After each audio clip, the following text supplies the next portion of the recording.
Right. Are we alive, guys? So, we got another clear night. It's been a couple of days, hence how British weather is, but it is clear, and we are going to be doing a Skywatch there. So keep your eyes out there looking for the strange and anomalous potential UFOs, UAPs. Whipdat and Zen are in. How are you guys doing tonight? We've got the tracker on as well. Hopefully that is going to help us identify some of these strange and anomalous things in the night sky there. Filter out some of the man-made satellites and whatnot there. Very, very busy skies, but that blue just means that the sun hasn't fully gone round. It's dark for us here on the surface, but there is still a bit of daylight up there. So as the night progresses on, that sky's going to get darker. We're going to see more and more action there. How you doing, DJ? You're here for now there. We'll make the most of it. Good to see you, man. And it's a lovely sky. Got a few wisps of cloud, but nowhere near enough to block our view of the night sky there. The tracking is doing its job so far. Let's keep an eye. Oh, it's lost one. Keep your eyes there for the strange and anomalous in the night sky. How you doing, Kate? There. Oh, big day tomorrow. Oh, what's happening tomorrow there, DJ? Let us know there. Zen, loving the weather. It has been fantastic for us here today. I've been keenly looking at the sky and going, is it going to hold? Are we going to get any clouds in? We've got a couple, but it is nowhere near that many there. So yeah, let's enjoy it. Let's make the most of it. Let's look to the skies for UFO UAP, because that is what we're doing tonight. It's a live UFO Skywatch there. Lots of activity in the night skies. Lots and lots up there. Now, most of them, I said, are going to be man-made satellites there. Oh, DJ! Excellent, exciting times. Well, you'll have to let us know there. I haven't, Kate, run through the full-on messages there, but nothing that I saw at the top of it. But yeah, so lots and lots going on there. Lots of movement tonight. And you're going to filter out the man-made from the highly strange. That is what we're hoping to do tonight there. Lots of man-made satellites are going to be flying around. They're going to be reflecting that sun's light back to us there. How you doing, Maya? But we need to filter them out. However cool they look, we are here for the weird and the wonderful. We need to see something stop dead, shoot off at speed, change its course, its trajectory, something like that, that will highlight that it is in fact a little bit weirder than sort of one of the man-made objects up there. But hopefully nature's going to put on a bit of a show, a few shooting stars and everything like that there. I know, yeah, last night, I mean a couple of days, yeah, what we saw last night, fingers crossed there, but I haven't got another way of messaging. How you doing, Susie, as well there? Send you that. Excellent, DJ. I look forward to it. I have to remember to check my messages. So yeah, lots going on. The tracker is still doing its best to learn. The contrast isn't quite as dark, so it's going to have a few more issues in the earlier part of the night. It finds it much easier when it's dark there. Adele, hello, how are you doing there? Hydration reminder, thank you there. I do need that, actually. God, running up the stairs, as always there. Yeah, no, nothing on there, nothing at all. And I think he's come off of Discord, so I didn't see anything there, sadly.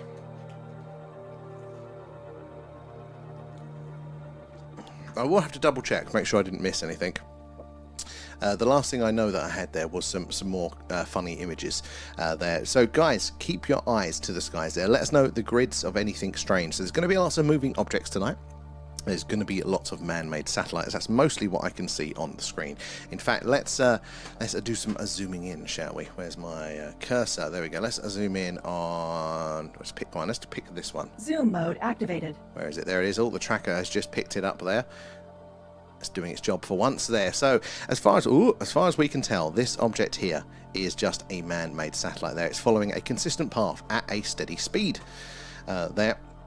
Oh, it's just lost it. So until it does something strange, a variation on that, if it shoots off at speed there, change its speed, change its course, its trajectory, the interstellar handbrake turn, anything like that, that could tell us that is in fact something a little bit stranger there. So as we zoom back out, keep your eyes on these objects. Hopefully the tracker is going to start helping us to identify those anomalous movements there. Is that a real one? God, that's coming in fast, isn't it? Look.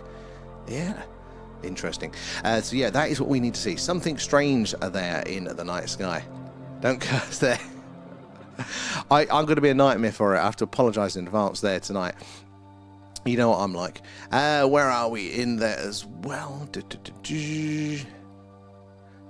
And There's, oh, wait, Wednesday night, I was watching satellites, two in a line there, one at the rear, speeds up, overtaking the others. Now, very, very interesting like that. It's like multiple times I saw satellites doing a new thing. So this is the thing, satellites follow boring rules. They're at consistent speeds, there, aren't they, and consistent courses, trajectories. If we see anything that varies from that, the changes that a satellite can make from our point of view down here, they're so subtle, it takes orbits to kind of make those fine adjustments. You know, so if we see anything that varies from that, then we know we've got something a little bit stranger indeed. Now, what that strange thing is, that's the next question. I haven't thought about how we can start to answer that one yet, but just getting that first bit of evidence on the film, I think, is the fun bit there, isn't it? Seeing those changes there, those variations flashing as well, is one of the more common anomalies that we see. Now, it's not as a slam dunk as a right-hand turn there, a handbrake turn on screen, but it is still can be a very, very interesting indeed there. So guys, if you're joining us for the first time, we're doing a live UFO, a UAP, a Skywatch tonight. Oh, we've got a nice bright blue one coming in. Let's have a zoom in on this one. Zoom mode activated. Look at the difference in this one when it comes on your screen, guys, there. Just a little bit there. Look at that one. See, compared to the one that's next to it as well, much dimmer. That one's bright. It's got this minty fresh blueness to it. There, it's going faster. It's overtaking there. Very, very interesting. But that one, again, doesn't necessarily mean that it is anomalous. It looks cool, but we need to see those variations. Look at all the tracks across the screen there. Just think how busy the night sky is. And these are only the few that we are seeing there. And apparently Musk let off satellites on Wednesday there, but these were acting like UFOs. That is the thing. They follow those strict rules. So variations are very interesting indeed there. And what did you think of the weird sky picture I sent? The donut one. Yeah. That was very interesting. She sent this one, what looked to be like a sort of a, not a cloud, but a moisture formation. It looked like a donut, a toroidal shape there. And again, that is one of those things that is, could be a trick of the lens or something, but they do think that sort of a mist donut sort of shape could be that product of warp drive being used there. Even if they're not going at those sort of ridiculous speeds, still using the same technology, in the same way that in your car, you might shuffle down gears there for certain situations.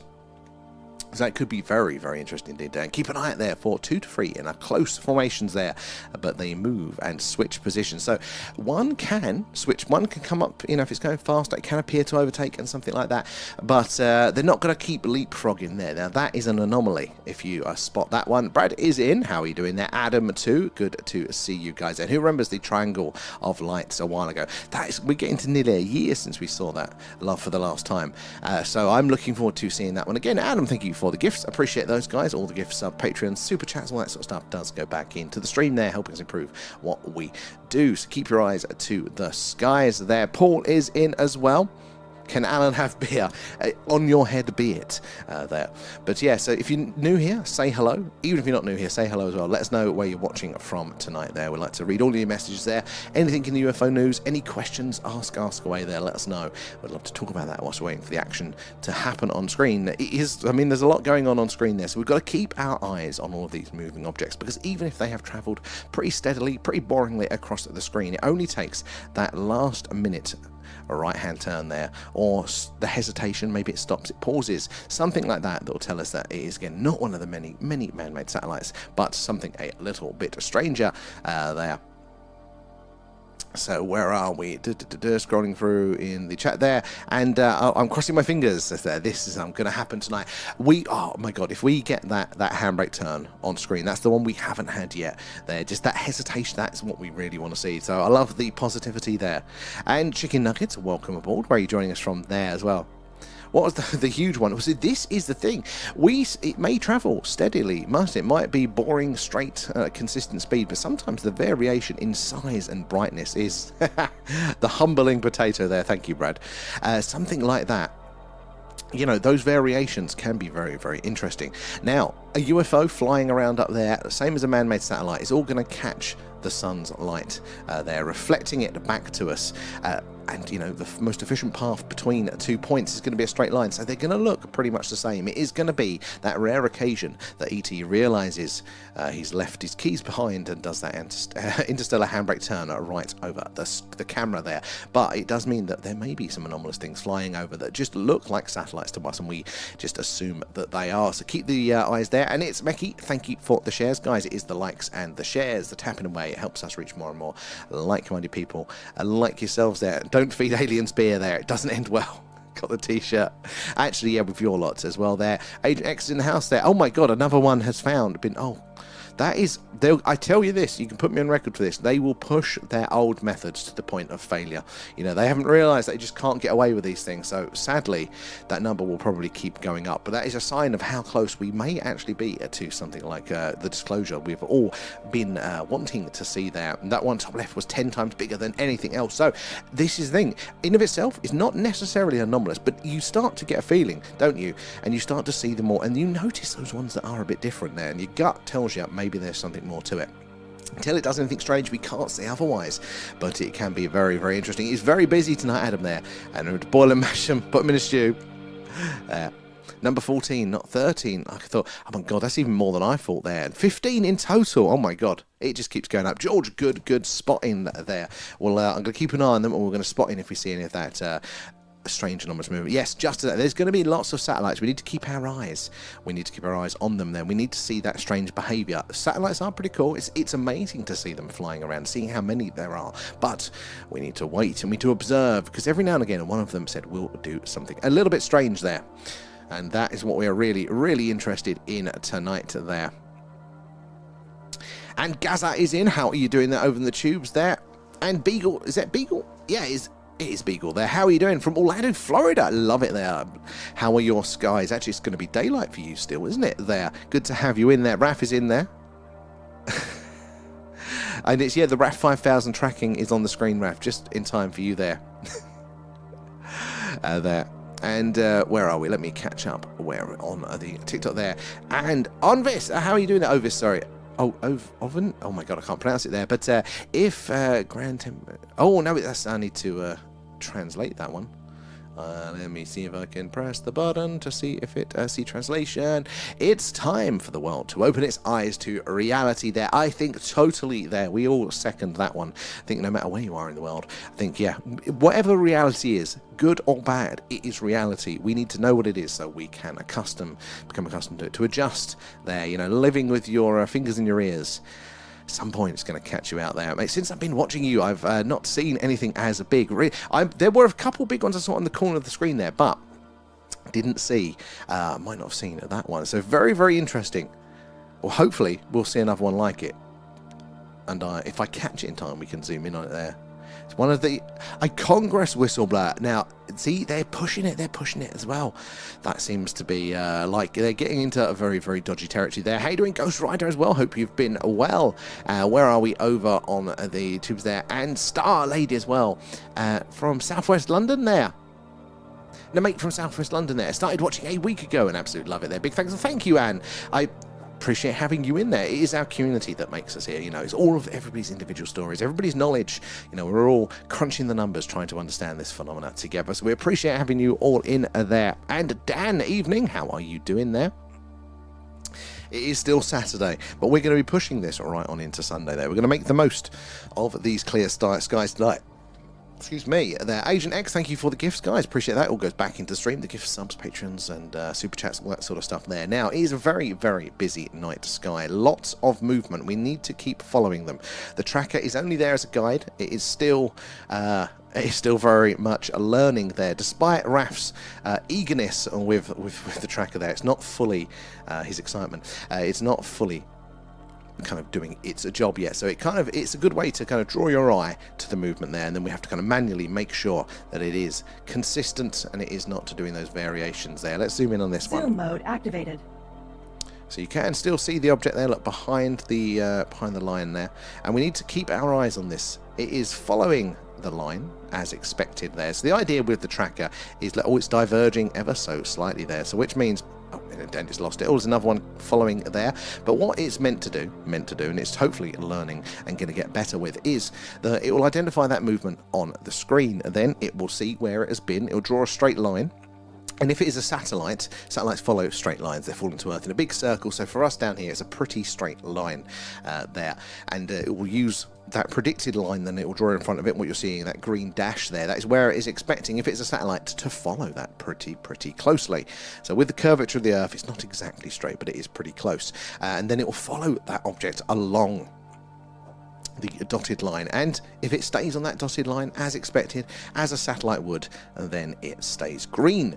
If it varies from that dotted line, then it goes red, highlighting to us that it is something possibly a little bit more anomalous, although it's just done a red line there. But that is more a failure in its ability to, oh look, see that it just picked up a star. It got confused, so it's still got a way to go there. There. Let's see where we are on the tube chat. Oh, let's have a look here. There, and that's calm there. Hey, Cal, up in yonder downs, clear skies again, and look up everywhere. Thank you for joining us as well for that. And keep an eye to your skies. You never know what you're going to spot there, and we want to see it if you do spot something cool there. Let's have a look. Oh my god, my eyes are awful today. Doesn't help with the amount of fumes I've been inhaling there. Let's see, where did we get to? Got to Ghost Rider there, didn't we? Good, I am glad to hear it, Ghost Rider. If you've been seeing anything strange lately there. And someone on Paranormal TV got a Dunday on camera. That pronunciation probably very wrong. Really? And what does that look like for us there? And when was the big bright spot in A1 there? Big object 3 times bigger than that in A1. You know what, I think I did miss that one as well there. And love watching the sky there, but too many satellites. And there's only going to be more. I think we're on about 15,000 or so at the minute. And they want to put that up to 40,000 was a recent one. But probably even more than that, maybe 100,000. That is going to be a very busy sky indeed there. And Lee, hi, I'm down south with relatives and around a fire pit there. Can you give a shout out to Sam and Catherine? Of course I can, Sam and Catherine. Hello. This is what Lee spends his evening doing. He hangs out with us tinfoil hat lot. Good to have you in. And Sam is, if I say, a cracking name. They are only the best people are named Sam. But good to have you guys in there. Enjoy a fire pit. I do love a good fire pit. And keep your eyes to the skies there. You never know. Something might fly over where you are there. Too many satellites, but 2 nights ago I was watching there. Was satellites at rear speed, up overtaking one in front, then fell back of that one. Oh, and the gaps decrease. You see, that is behaviour that, you know, that satellites can't do. They're not very, I mean, they're very complex individually, but how they work, they are basically, as we say, falling to Earth in a big circle. And because there's no, or very little atmosphere up there, there's not much resistance, so they don't kind of get lower in that circle. They do ever so slightly, and normally about once a month modern satellites will kind of boost themselves just a touch to kind of stop them from falling down there, because what will happen is they get lower and lower, and they get, the atmosphere gets thicker and thicker, and therefore they will, more and more friction, they get lower and lower and lower, and then they burn up on a re-entry for us there. But yeah, that is a subtle movement. The ion thrusters they use to position and change themselves are very weak, really. They're just for those slight tweaks. So, yeah, if we see anything more drastic than that, then, yeah, we've got something interesting. There's 6 on the screen at any one time, the Agent X. I think this year's is 9, that's our record. 14 for last year there. And 2030, I think it's 100,000 of them up there. That is insane. I mean, it's going to make our job, I mean, it's going to make the tracker essential there, because there's going to be so much we're not going to be able to keep our eyes on there. It's a big and a fast one then right in the middle, passing from a right to left. Some of them are absolutely stunning there. When we get the big ones that are bright and they're flashing away or they're changing colours, they are really interesting there. So keep spotting there. We're looking for, again, for that anomalous movement. So follow it with your eyes there. Don't rely on the tracker. It's good to kind of give you an initial point and maybe the rough direction there, but keep your eyes on that movement. And we're looking for something to stop dead, shoot off its speed, change its course, its trajectory there. Something like that will tell us that it is more than just a man-made satellite flying around up there. And Raf, so peeps, in already. Only 3 likes there. Oh my god, it's criminal, guys. But if you do decide to like there or share the stream, anything like that, it does help us reach more and more like-minded people like yourselves there. You never know who's going to come in and what experience with the phenomena that they are going to share. And therefore, we can all learn and understand our place in the universe, how it all works there. And it's my favourite bit. I can't tell you how having your stories, your accounts of the phenomena has really changed my understanding of it there. That is the biggest thing for me there. It's still shameful. Thank you, Raf. There.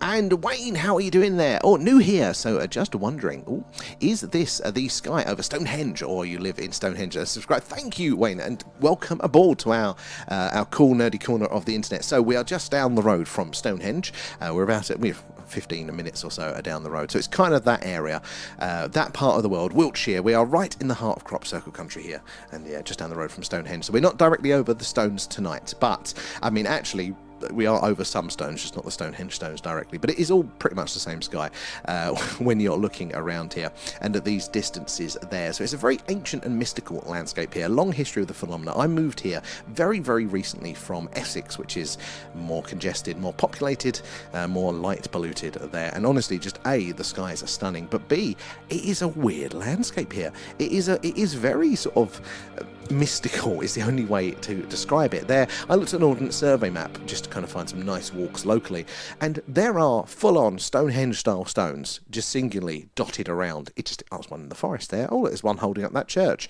you know, and there are barrows there. There are other henges, just absolutely everywhere. One of the things that we do, we like to take this stream on the road. So for our milestone, we said it was going to be our 10,000 follower milestone. We were going to do this actually live directly from Stonehenge, because you can get quite close. There's a public footpath at night that we could, in theory, if the signal's good enough, do it from there. So that is one of the things that we are looking to do there. But we do take the show on the road up to the old Iron Age hill forts that surround this town. Now, this town is a very interesting one, because in the 60s and 70s, it had a 10-year UFO flap, had absolutely every part of the phenomena that you could imagine there. Landings, abductions, missing time, you know, animals, all of the sorts of strange things there. And it was very consistent as well. Like, people would travel internationally here and have an experience, and some people gave up careers in America. One, a radio DJ in America, gave up his career, moved over here after having an experience, and just kind of lived with it there. But that happened quite a few times. Funny thing, there's a connection with DJs doing that as well. So, but yeah, lots of stuff going on. It's a very strange skies, and those Iron Age hill forts, we take the camera up there every now and again as well, and we do it live from there. But I mean, it's all the same sky. But good to have you in. Where in the world are you joining us from there? My conscience is clean there, Zen. Where are we over here as well? And yeah, I know the Stonehenge well there, and Essex. I often go Southend on seafront. Oh, Wayne, that is where I came from. Oh, sunny Southend on Sea. Yeah, we came from there to here. Got a bit too rough. Is the polite way of saying it these days. Beautiful bit of estuary, but bit grim, much more like the country now. But yeah, so much these guys are alive. Good to have you in there. Viking is back. Good to see you. Right, back over to the tubes. I'm bouncing between a few chats tonight, guys. So keep putting your messages in, and I will get there eventually. Agent X, Ghost, and Brad, and Paul, thank you for the gifts. Appreciate all of those gifts, subs, Patreon, super chats, all that stuff goes back into the stream. They help us improve what we do there. And whipped out there, the satellites at the rear. Oh no, I did that one, didn't I? think there. And our Starlink are bright.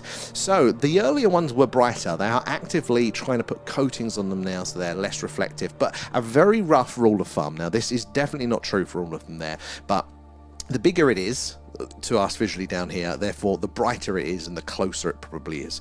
The faster it is, also the closer. The slower it is, the further away there, and also the smaller the object. Now satellites do come in a range of shapes and sizes, but the majority are the Starlink ones now, and they're a consistent size, and they're at various altitudes, but mostly quite low, so they'll appear quite fast to us. But again, they're not all exactly at the right speed, the same sort of speed, but they're all pretty close. And if you think of it, that, you know, if you're going around a circle here and you're close to it at 100 miles an hour, it's a lot faster than that, but 100 miles an hour, do 100 miles an hour at this distance, it's going to appear slower to us down there. So as a sort of a rule of thumb, we can kind of gauge potentially what altitudes they're at there. And let's have a look there. Donna, welcome aboard. Good to have you in there. It's a big one and it's fast, but it was dim. So that's an interesting one because that goes against, you think bigger, it's closer. fast, it's closer, but it was dim, it was less reflective. So very interesting. I mean, there's quite a range of satellites up there, but as a rule of thumb are there. But Donna, thank you for joining us. Where are you joining us from tonight? Guys, if you're new here, we're doing a UFO UAP Skywatch. This is live. The camera's about 10 metres in front of me in my garden to the night sky here in Wiltshire in the UK, which is right in the heart of crop circle country and just down the road from Stonehenge. So these skies are alive with the phenomena. Lots of movement tonight because it's clear and that sun hasn't fully gone round for those objects up there. So we're looking for strange movement mainly. Again, lots of satellites up there, and we need to see them do something strange. Something a satellite just can't do there, like stop dead, shoot off at speed, change its course, its trajectory, anything like that. Immediately we go, hey, we've got something a little bit more anomalous there. But do make sure you're subscribed or you're following or whatever it might be there, because that way you'll get the notifications when we go live. And we go live pretty much every night there. So if it's a clear sky, we're doing this. Or if the moon's up and it's clear, we're doing a moon watch, and that's what that looks like. Or as happens quite often in the UK, we do an alien radio signal hunt when those clouds roll in. And we search what's called the hydrogen line, which is the channel on the radio dial that scientists theorise we are most likely to hear a message from ET. Is where the wow signal was heard there. And Paul Iceman there, good evening. Not been in for a while. Paul, how have you been? Good to have you back. How have you been? Have been lots of interesting things, I hope. There. And Zach Liam as well, thank you for the follow. Good to have you in there. Back after a few months. And I say this to everybody. Sometimes you need a break.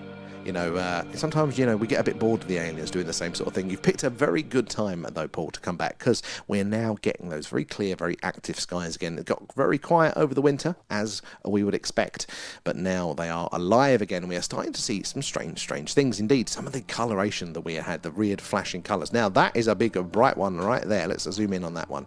So, yeah, you picked a good time. Zoom mode activated. Look at this one. Now, it is bright. It's much brighter. Look, compared to that one there, to that one. Bigger, brighter there, not necessarily faster, but it is still very, very big. Oh, target acquired.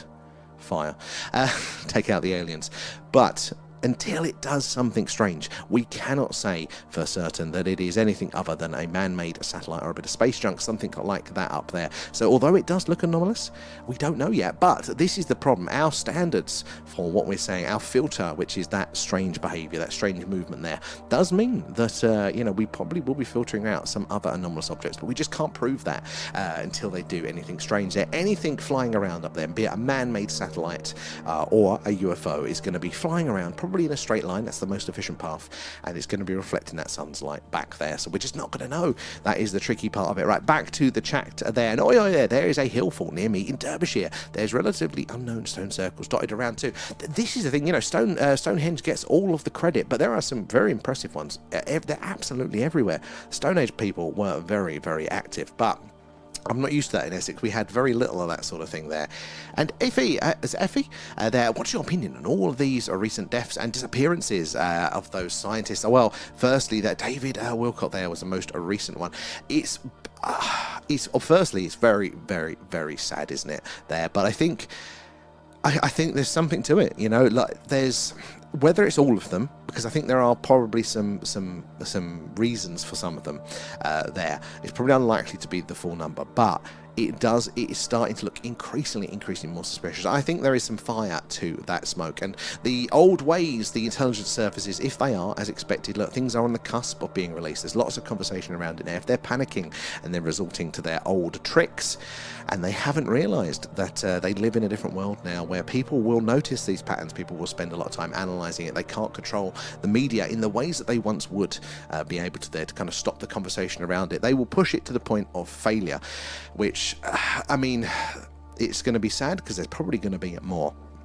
But it will ultimately mean that, you know, they'll probably expose themselves in the process there and speed it up. Has there been any UFO sightings over the UK lately? Good question. There probably has. There definitely is in smaller, but not in the, as far as I know, in the massive ones, you know, like the Rendlesham Forest style there. And Lee, thank you for feeding Alan there. It was extremely dim and very long, so very interesting there. See, some of the variations, although we can't say for definite that it is anomalous there, you will start to look and see what, you know, what the ranges of satellites that we see, or I should say the ranges of these objects in orbit are there, and you will get that intuition there you know, and there is something about that. I can't tell you what, but there is something about it there. And what's the difference with the red lines and the green lines? Good question. So we've got our tracking system that we are using artificial intelligence now. Hopefully it's going to learn a little bit more there, and it's going to get a bit better, but it's our tracking system that is learning, hence why it is getting things wrong. But we're building it ourselves. That's another reason why it's a bit janky. But basically the idea is that obviously with all of these objects on screen, it's very hard for us to monitor them at all times there, to notice those subtle changes that could therefore mean it is definitely not a satellite. And the idea is that what this is going to do is identify that movement, and it is going to plot that line, that green line that you're seeing ahead there, and then as that object follows that line, as a satellite would, that straight line, it's going to be green going, right, don't look at this one, guys, it's just another satellite. But if it goes red, the idea there is that that object has done something, has stopped dead, changed its speed, or, you know, come away from that line, something like that, that is anomalous, and therefore we should pay a closer look to it. But it is mostly going red at the minute due to the errors. You can see that top one at the second there, and it's losing them as well. I don't know why it's doing that. We need to do a lot more work on it there. But Craig and Cameron, welcome on board. Thanks for coming in and joining us there. Where are you joining us from there? And Paul there, Wiltshire is known for UFO sightings. It really is. I mean, it is, we say, the heart of crop circle country, and there is some strange things afoot, and it also ties in, doesn't it, there, being an ancient and mysterious landscape, all of the things here, the folklore, it all ties in with the phenomena, doesn't it? That, you know, you look back to folklore, religious texts, all that sort of stuff, it seems to be the same sort of thing there being reported throughout time. Different conclusions, a different cultural lens to analyse it, but you break it down to those core components of the phenomena. And it all seems to be very similar there. And Amy, who was working on anti-gravity technology, said some very interesting stuff in an interview. So I've seen a bit on her, but not on the actual what was said there. But something along the lines of Bob Lazar was right, but he got it round the wrong way. I think it was one that I'd heard. I'm like, I need to know more on that one there. And thank you there, Rob, for the super chat. That is very, very kind of you. How are you doing tonight? Good to see you in. And I appreciate that. It all goes back into the stream. I'm going to pop back over to the YouTube chat briefly, and then I'll catch up on the catch up on the TikTok. But where was I on the YouTube there? Let's have a look there. I've been looking into the latest translations of tablets, and it seems we're the 7th beta stable model there. The only previous 6 were grown. They were the ones that successfully knew each other. We were pandas. I mean, I'm a big fan of maybe there has been some sort of genetic manipulation. You know, maybe we are one of many interfered with versions. Maybe we're not the product of exclusively of a natural evolutionary process. And, you know, it would make sense. There are gaps in our development. It would answer some questions there. And Paul, I took my daughter to Stonehenge years ago there. It's a beautiful place. It is a beautiful, beautiful place. God, it's expensive now. Expensive now. We really want to go back and make some most of that. But Woodhenge, you got all of the features around here. They'd all be great places, wouldn't they, to do a Skywatch from there. One of the big ones that we do want to do is, as we're now approaching crop circle season, if we can find an amicable farmer that has a crop circle in their field, maybe we can do a live Skywatch from the middle of a crop circle. That's going to be a first there. An alien seen in Dover walking with a ghost. I mean, I do think there's possibly a connection to the phenomena there. And let's scroll through there. A very spiritual place. That's a good word for it, actually. That's never comes up for me, but a spiritual place is probably quite correct there. I mean, Glastonbury is, again, not too far in the other direction from us there. And where you can follow us on YouTube and TikTok. That is a very good point, guys. We are on across multiple channels there. Normally it's the same name, so if you've got a preference, you can find us across all of them. But it's always good following another one there, just as a backup. Sometimes TikTok will have assault and block us for various reasons there, so it's always good there. Thank you, man, for the reminder there. I am glad to hear it, Paul. I'm glad to hear it there. Let's settle in for a night of skywatching. There's so much movement tonight there. 60 and 30 likes. Thank you there, Raf, for encouraging that one. I do appreciate that, because it is the likes and the shares, guys, that does help us reach more and more like-minded people there. And the more friends we make, the more people share their experiences, share their knowledge as well, but also witness the things that we are seeing at the same time there. Rob is in as well there. Lots of henges around. You are definitely right there. And living lights as well. Are there any old fairy tales or legends in the area around Stonehenge that people have been telling each other for a long time? You know what? That'd be a good question. I imagine the modern day stuff, or the stones themselves, probably get a lot of the public attention, so we might not hear about it as easily there. That's the easy go-to, but there might well be. You know what? That is a very good angle to have a look into there. And Mr. Mazungu there is in. How are you doing? Good to see you again there. Rob, good to see you. It's very, very kind of you, Rob. It's very much appreciated there. The crop circles have lots of spiritual activity as well. I think, we did visit one. It was the first one of the season just outside of town last year, and there is something to it. And I even think that was probably a man-made one, but there was still something about it there. Can anyone remember the documentary about the Greys that built the radio-controlled UFO and flew it in Wiltshire? Oh no! What's that one? That is an interesting one. Let's have a look there. Right, back over to the TikTok, guys. Let's see where we got to with your messages there. Effie as well, thank you for the rose. Tell me if I am pronouncing that one right. I probably got that very wrong as well. Sean as well, and Lee. Nom nom nom, thanks, Thank you for the gifts, guys. Appreciate that, so it all goes back into the stream. But if you are just joining us tonight, we are doing a live UFO, a UAP Skywatch coming to you live from Wiltshire in the UK, which is, as we just mentioned, right in the heart of crop circle country, but just down the road from Stonehenge. So lots to see in these skies over the years, and we're not being disappointed tonight. Lots of activity, and it won't be long before one of these is going to be a little bit stranger. We had some possible ones earlier, but I think there's going to be more and more there. And Grim, nom nom nom, thanks, guys. How are you getting on with your radio kit as well there? Wiltshire is definitely known for the UFO sightings there, and let's have a look. There is a Trump there ordering killings in NASA, people disappearing. So I don't know. They do say a lot of the time that the presidents aren't read-ins, that the main cover-up is actually sort of the deeper state that's kind of always there. So I wouldn't imagine he's directly related to that. If anything, this is a good distraction for him, isn't it?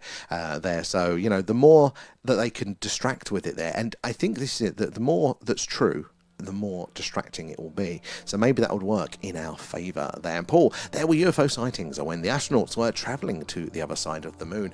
Yes, there were. I mean, that was, again, very, very interesting for so many reasons. Oh, there's that one there on TikTok, guys. That's a nice minty blue one. Keep your eyes on that one.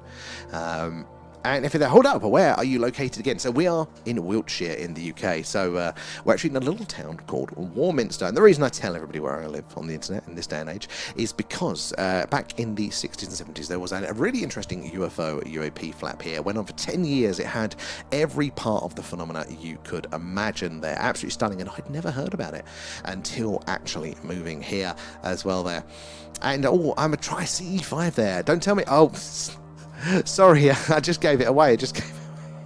But I would love to, because CE5, honestly, it comes up all the time, and the evidence around it is absolutely amazing there. It is very much on the list. We were talking about this last night in a little interview that somebody was doing of us on their podcast, and, it's an area that I really do want to try, but I'm a bit nervous too, so I haven't done it yet. But definitely when we're on doing the on-location stuff, I think it could be incredibly, incredibly useful there. So hopefully you didn't catch the specifics, but and we can see something there as well. Brad, where's Alan? Nom nom nom, thanks, there you go, guys. Alan. There, anything interesting, King Charles? How are you doing? Oh, sorry, King Richard there. How are you doing? Good to see you. We've had some very interesting sightings. The skies are getting busier and busier now, so therefore more opportunity to see more strange things there. But we've had some very weird orange flashing, but also multicoloured flashing going through the whole spectrum as they're travelling there. There's some of the interesting ones. Oh, just popped the UK database for sightings in the Discord. Oh, thank you, AUP, for that. So people that are asking about sightings and things, we have a Discord community.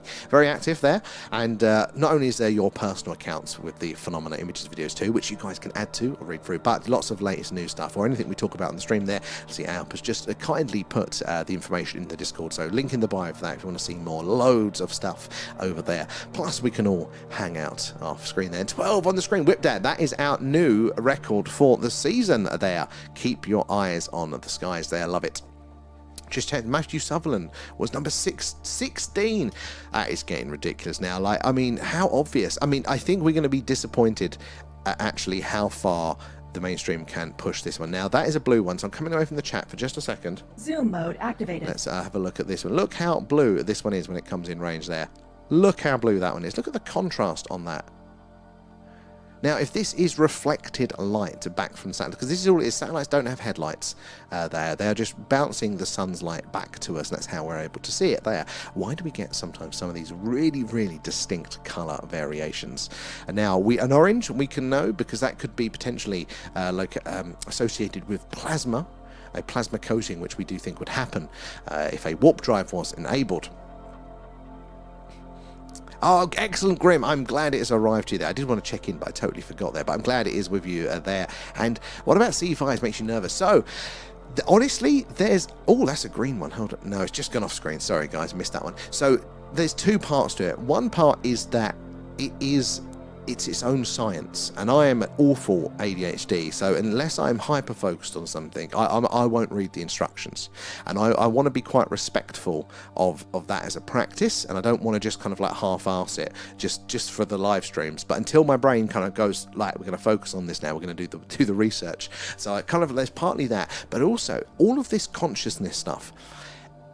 Since it first started coming out, it makes me nervous because, like, you know. And it's definitely not denying it at all. In fact, the more that we're seeing it, the more it's looking real there. But think of what... It's such a paradigm shift, like how I kind of trust, you know, how I get my safety in the world, you know. But to think that those sorts of things could be possible, not only is it fantastic, but yeah. So I but humanly, I do find it a bit nervous around it. I'm trying to be brave. I'm trying to expose myself to a bit more of it.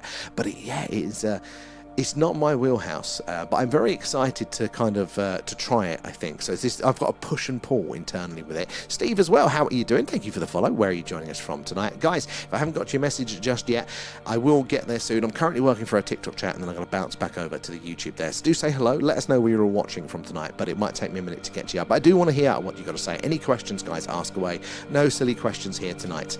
But these are the skies alive over Wiltshire here in the UK, right in the heart of crop circle country. And the government will do anything to keep people quiet, like the guy with the sound gun shot at him. They literally will. I mean, we've seen it over here quite recently, you know, and in their heads, a lot of the time, this is the mistake we make as the general public. We tend to think that all of these bad things happen by a shady group of people around a table there in the dark making these decisions, and it happens there. But a lot of the time, these decisions are made by people that truly believe they're doing the right thing, like in their head, in the way that the world works to them. They're like, but if we shut the people up there, then we won't get any of this stuff, and everybody will be much better for it. And that is the most dangerous way there, because then they're blind to the downsides of their progress there. So I would hazard a bet that the people that are making those decisions, that are possibly now silencing, sadly, those whistleblowers, they probably think they're doing the right thing, and they feel like they're you know, got the righteous angle there. And larger than anything I've seen here, there. Excellent. Well, let's keep that one was a big one, wasn't it? We do see sometimes like that, but you get that feeling, don't you? And I think that's what you're coming out there with that, because you just know sometimes. We don't have the words, you know, we can't, you know, say that there was anything specifically anomalous about it, but there was something. There's a gut feeling to some of the things that we are seeing here tonight there. Oh, AUHD as well, and have been doing C5 for 12 years there, and it gets easier once you get into it. I think it would. I just don't want to mess it up, is my thing. That is my, like, I don't want to do a half-assed job. But like with all of these things, I think you're very, very right there. You just got to do it. Like building a muscle at the gym, you just got to put in the hours there, haven't you? Brad, thank you for the gifts as well there. Grim as well, and Effie too are there. And Kate, oh my god, I'm so sorry, I keep falling asleep. Kate, that's fine, you're allowed to fall asleep there. We love having you in, but if your body's telling you need to rest up there. Thank you for the follow as well. Kendo, how are you doing there? I'm near you tonight. Yeah. Oh, you're at Woodhenge. You are not far at all. You are very, very close by there. Keep an eye to those skies. They're lovely and clear tonight. If you shout, Kendo, maybe I'll hear you. And Joseph there, how are you doing? Good to see you in there. And Susie, how and why did you choose The Thing UFO as the name for the channel? Brilliant question there, Susie. Thank you for asking that one. So The Thing, it comes after the name of the events that happened in this little town here, and it was called the Warminster Thing, you know, the Thing for short, colloquially.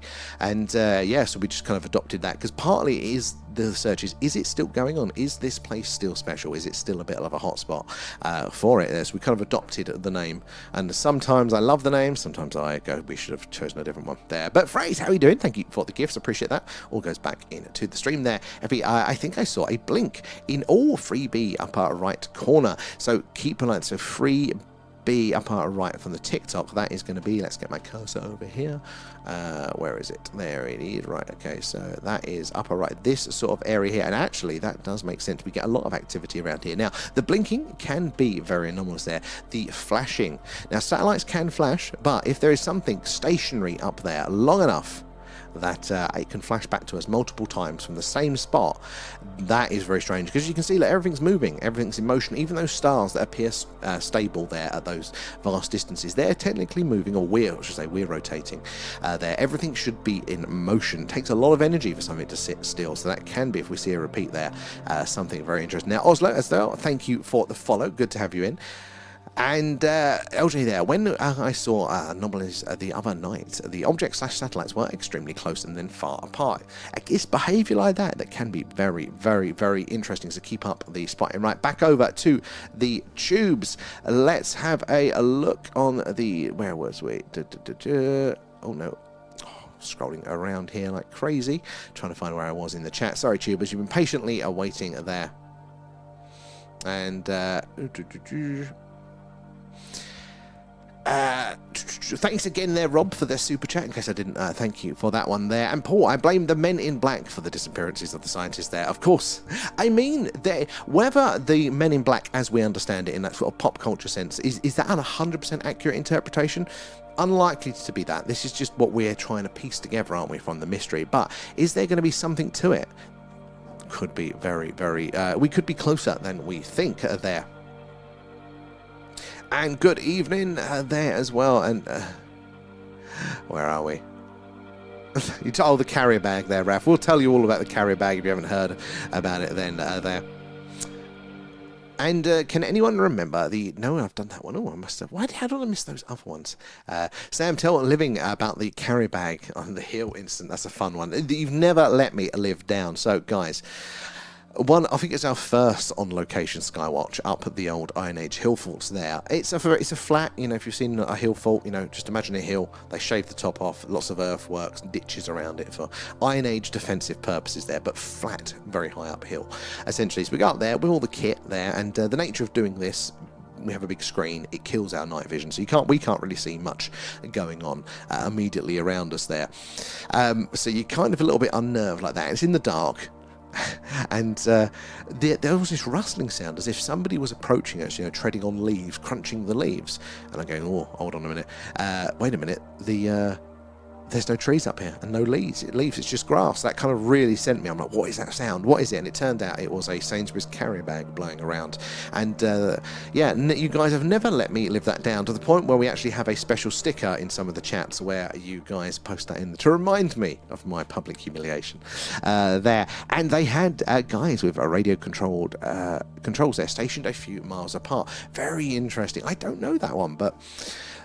where are we there, Paul? I like to hear about the carrier bag story there. Not heard that one. Yeah, it's my public humiliation. It happens quite regularly, so don't you worry. I'm sure you'll get to experience that live soon there. And okay, so in relation to Stonehenge there, Dolores Cannons taught us there were ceremonies there, and it was originally a sonic amplitude, a chamber resonating to form portals within. Seems to be the theme forming. Now, I mean, I could believe something like that. I know the mainstream arguments is, you know, sort of star alignment, isn't it? It's a big calendar for crop planting, but you don't need the stones of that size to achieve that. I mean, did they have a lot of time on their hands? So I could definitely see a counter use and resonance.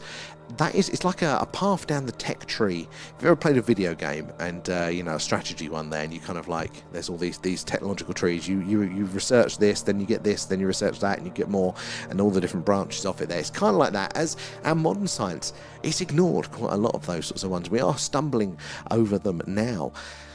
So there could be a lot in that we don't know that. I mean, the pyramids as well, they resonate at some very interesting frequencies that may have some very interesting effects as well. And Sir Morningwood, love the name, how are you doing? So, are they aliens? This is a very, very good question. Most of what we're going to be seeing tonight is going to be man-made satellites. Now, every now and again, this is what we're looking out for, and hopefully the tracker is going to help us spot, is the variations to that, because these satellites that we're observing they have to follow certain rules. They're falling to Earth in a big circle there, so to us, they will always look very straight lines at very consistent speeds, and they have to follow those rules there. They can't really make any changes that we can observe down here, but every now and again we will see one that breaks those rules, and we can then say it is not a man-made satellite. and we don't know what technology, that definitely our current space technology and all that sort of stuff, doesn't tick the box, isn't able to do those things. But what it is it little green men flying as they go past? It's very hard for us to say that. But what else are we left with if it's not, you know, shooting stars, if it's not satellites, all the things that we can filter out? But there is this big question mark. So definitely UFO, the unidentified. There's a very good question there. They were Atlanteans then. Again, this is a very interesting area, and do I believe in a pre-Diluvian civilization there, a pre-flood civilization? 100%. I think if you look back at the weather record for Earth, there are lots of bits where it's been nice and warm and plenty fertile, and it seems that humanity, all it needs is enough crops and enough warm weather to develop there. As you look at our current, you know, uptick in advancements, and can it be reset? Well, I think all of the catastrophes there, all the issues that have happened, it would make sense that we do get reset.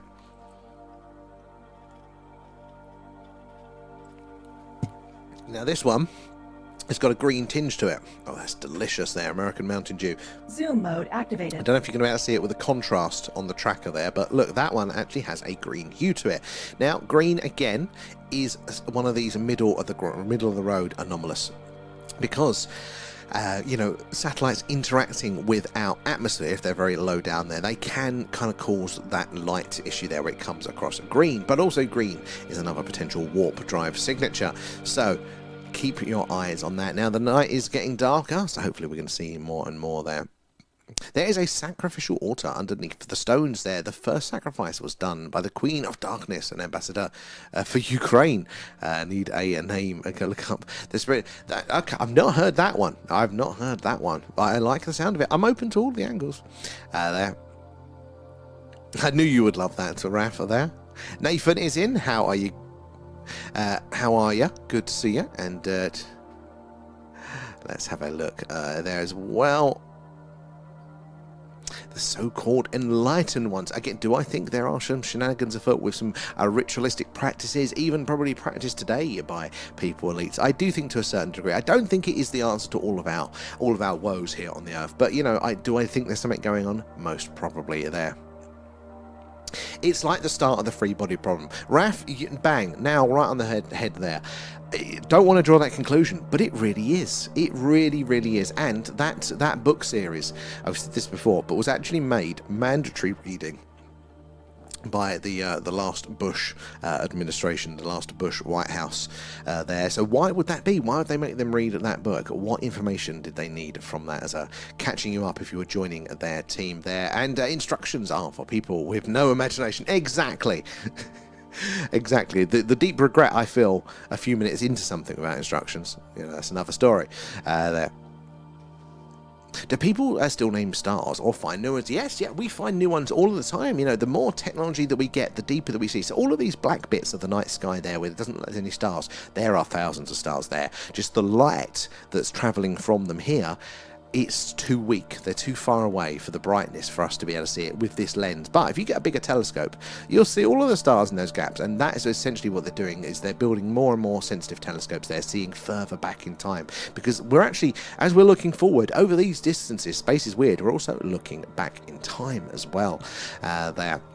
And Wayne there, sorry for the questions. Never apologise. Love the questions. Love the question. There are no silly questions as well there. As I say, I'm new there. Distancing. Do you know the distancing? This is a scanner that you're working on, which sounds cool. But the view on the screen, is that a cam you have set up outside? Brilliant question there. So yeah, this is my camera outside, which is a damn shame because it's faulty and I can't afford to replace it. But yeah, and it's our camera outside, and then we're coming in via various cables and things, and then we've got our software that we're working on layered on top of that. So it's a few different things, but in essence we are in control of the whole signal chain there, so it does allow us the flexibility to upgrade, to tweak, to even move the camera around when this wants to work, another thing that is never working on time. That's a brilliant question there, Wayne. Honestly, ask away, guys. If you do have a question, do not be afraid to ask it there. Somebody else in the chat will have that question too, and they will be grateful that you have asked it there. And Paul, I was quite good at science at school there, and I hope they don't come after me. It's going to get to the point, the way it's going, isn't it? They're going to be saying, have you got a GCSE in science? Right. We're going to need you, guy. They've got rid of the rest of them there. And their karma is catching up, despite their refusal of a universal doctrine of free will is a manifestation in panic. Their autocratic reflexes are because their future says they won't exist there. But I like that one, their autocratic reflexes. That is a brilliant way of phrasing it. And I do actually agree with that. And please don't forget to like and subscribe there. Thank you, Raf. I appreciate that for the reminder there, guys. Do make sure you're like, subscribe, whatever it is where you are. We do this basically every night. If it's a clear sky, it's this. It's the live UFO UAP Skywatch. If it's a cloudy night, I was often here in the UK. Oh, well, wrong button. We do the alien radio signal hunt there. We listen on what's called the hydrogen line. That's the channel on the radio dial where scientists theorize that if ET is out there, that's where they're going to leave the hello, is anybody else out there message. And it is where we've heard interesting signals like the wow signal and many, many more since then. And where are we there? Right there. Oh, you want the old bovine juice, the bovine serum there. Are you responsible then for all those cattle mutilations there? Let's have a look. Oh, where are we? Oh, it's just jumped ahead on me now.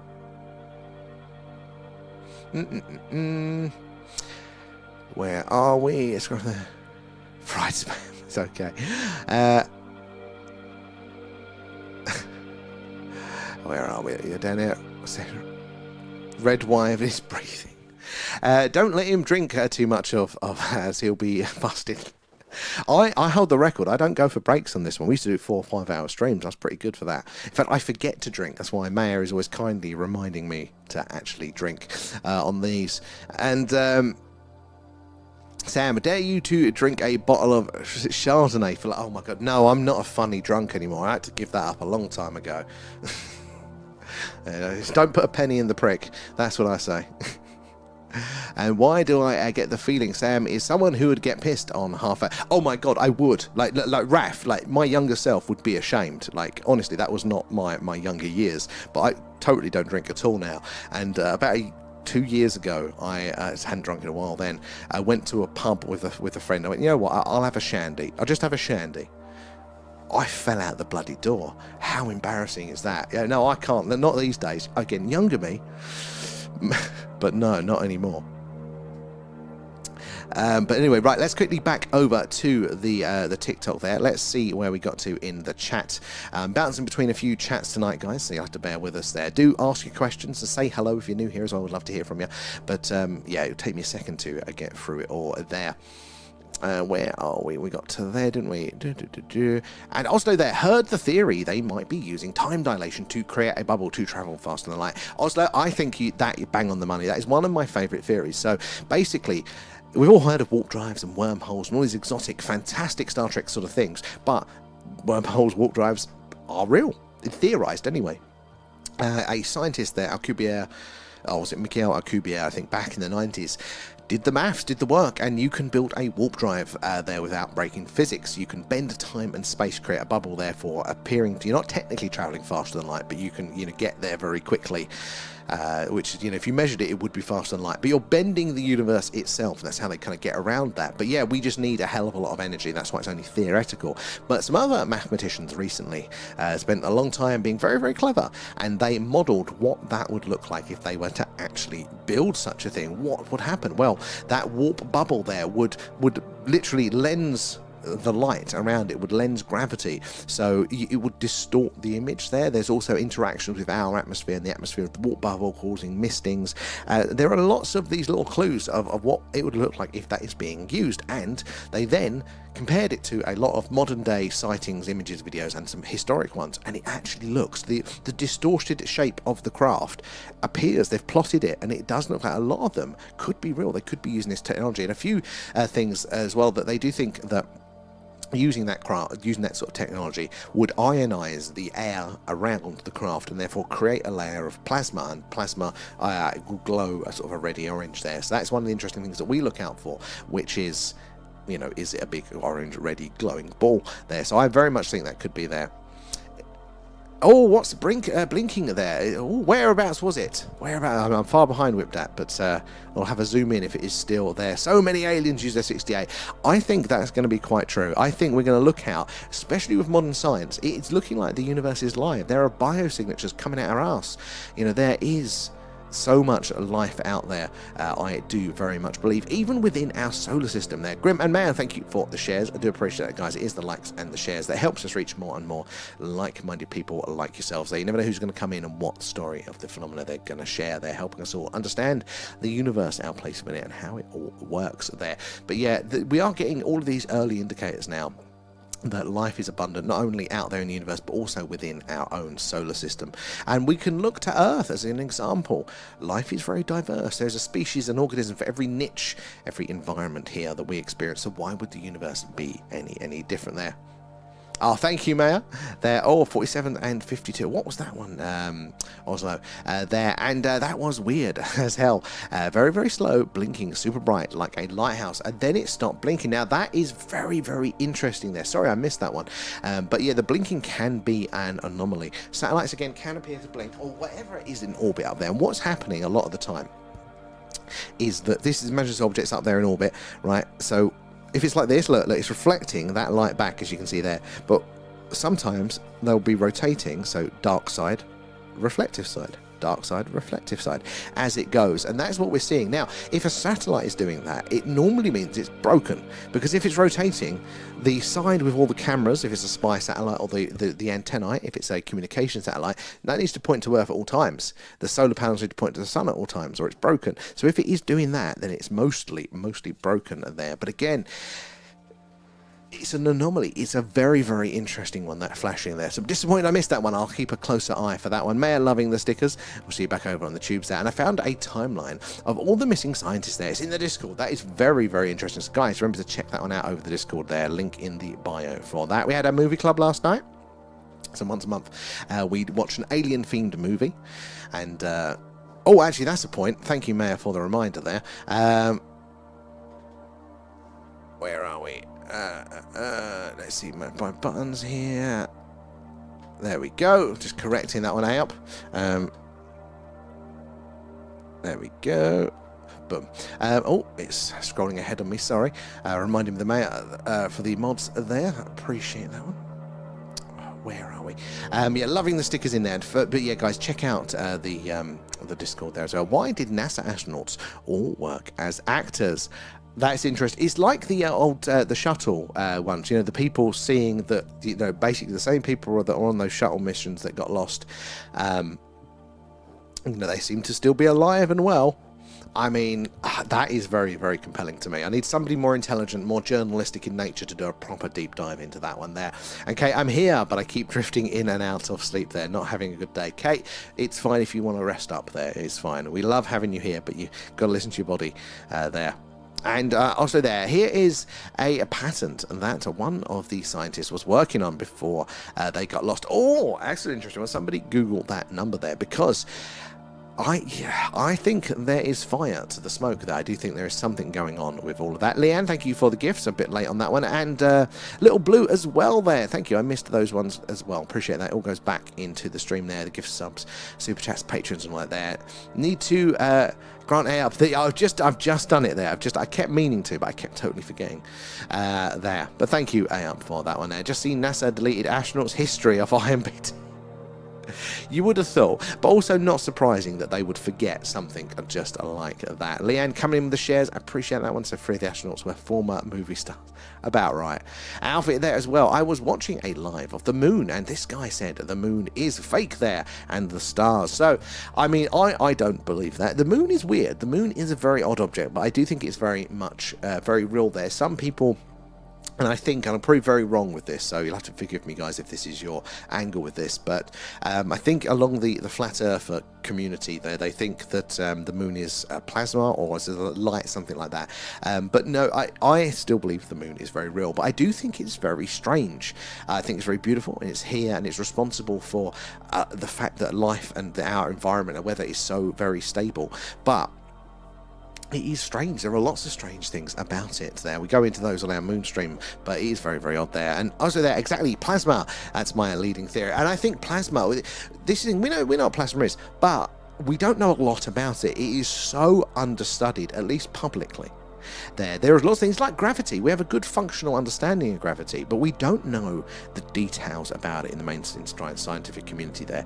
There's so much strangeness still left to uncover, and plasma is a very interesting one there, so we do think that's part of the propulsion, but also plasmoids, the idea of plasma caught in a magnetic field, could be sentient. It could be life that has been here all along that we just haven't recognized. Could be responsible for quite a lot of the phenomena. Not all of it, but definitely quite a lot there. And Little Blue, thank you for the follow. And sorry, thank you for the share there. I do appreciate that one. And Malachi as well, good to have you in. Where are you joining us from there? And it doesn't seem like the flashing is due to the spinning, and it was a real weird one. So honestly, that's why it's hard to tell, because there is the mainstream explanation that, you know, of how flashing could work, but you see it, didn't you? And you can tell sometimes when there's a real rhythmic flash to it there, you go, okay, you know, if it's hitting the same beats, then that is a nice rhythmic orbit. But sometimes we caught one the other day, and it was an orangey red one flashing on and off. It was a varying flashing, which isn't the same as a consistent orbit there. You just can tell that there's something interesting there. And it came from right low there, and B2. Ooh. I want to see that one there. Slow flashing, a very reminiscent of the lighthouse speed. Very interesting there. Oslo B2, well, a good spot in there. And Jet 2, how are you doing there? The moon is weird. The moon is strange, and I thought that was full on tinfoil hat there, but no, the moon is very, very weird there. Right, I'm going to quickly swap back over to the tubes here. Let's catch up or see where we got to. Let's have a look there.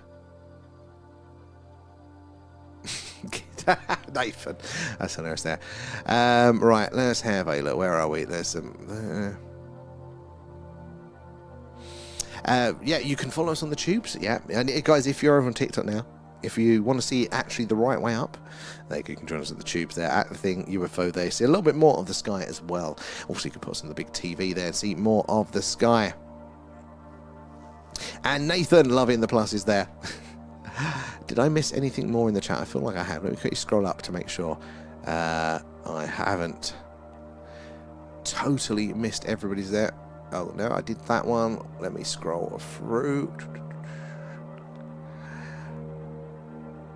No, I think I did. I think I have. If I have missed your comment, you'll have to possibly type it again. Also as well, thank you for the heart. Guys, if you are just joining us, we're doing a live UFO, a UAP, a Skywatch tonight there, and we're coming to you live from Wiltshire in the UK, which is right in the heart of crop circle country and just down the road from Stonehenge. So lots of strange and anomalous things in the skies over the years, and they are very, very active tonight. We have seen a hell of a lot of movement and of strange behaviour there. So we need to, well, we've seen a lot of movement, and we're looking out for the strange behaviour tonight there. We are looking to see these objects stop dead, change their speed, their course, their trajectory, their interstellar handbrake turn, something like that will help us filter out that those objects are not just man-made satellites, but they are something a little bit stranger indeed there.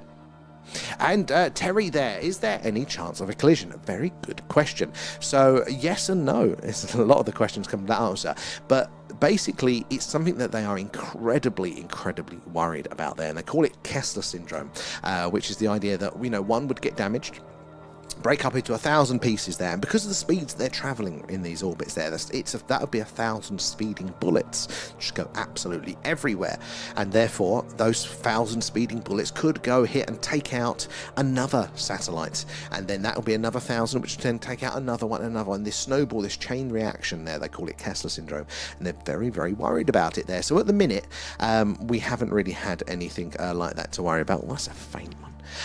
A lot of the time as well, we'll see them kind of align, and what it is from our point of view, they look like they're going to cross, but actually if you kind of look to the side, they're kind of at different places, you know, they're different altitudes, so they're mostly quite safe, but they do have to do a lot of corrections, a lot of avoidance of these sorts of things, but it is a big worry for them there. And everybody thank Oslo when you collect the treasure box coins there, though. Thank you very much for that. But yeah, and Gon is in, how are you doing? And Ian, where are you joining us from? Thank you for the follow. So yeah, that is what we're doing tonight. We're looking out for the strange and anomalous in the night sky here. Lots of weird things. Let's have a look at these. Zoom mode activated. Now again, this is quite a faint one that we're seeing here. see it's fading out there, but it is following a straight path there, so not necessarily that anomalous. But there you go, look, this one here is a bit brighter. Look, the tracker has picked it up. And the idea with the tracker there is it's going to follow its movement, and it will see if it does what we expect a satellite to do, which is follow a straight trajectory at a consistent speed. You know, if it follows the green line basically, then the line stays green, and it is probably just a satellite there. But if it deviates from that, if it does something a satellite just can't do there, like stop dead, change speed, course, trajectory, then it should go red, highlighting to us that it is in fact slightly anomalous and is worth more investigation. And as the nights get later and the summer rolls in, we're going to see more and more objects in the night sky, because what's happening is that the sun's already gone round for us. So here on the surface it is dark, but it's not gone fully around the back of the Earth. So those objects that are off of the surface at various altitudes, they've still got a direct line of sight to the sun. And that they're reflecting that, bouncing that light back down to us. That's how we're seeing them. It's not that the satellites have headlights on or anything like that.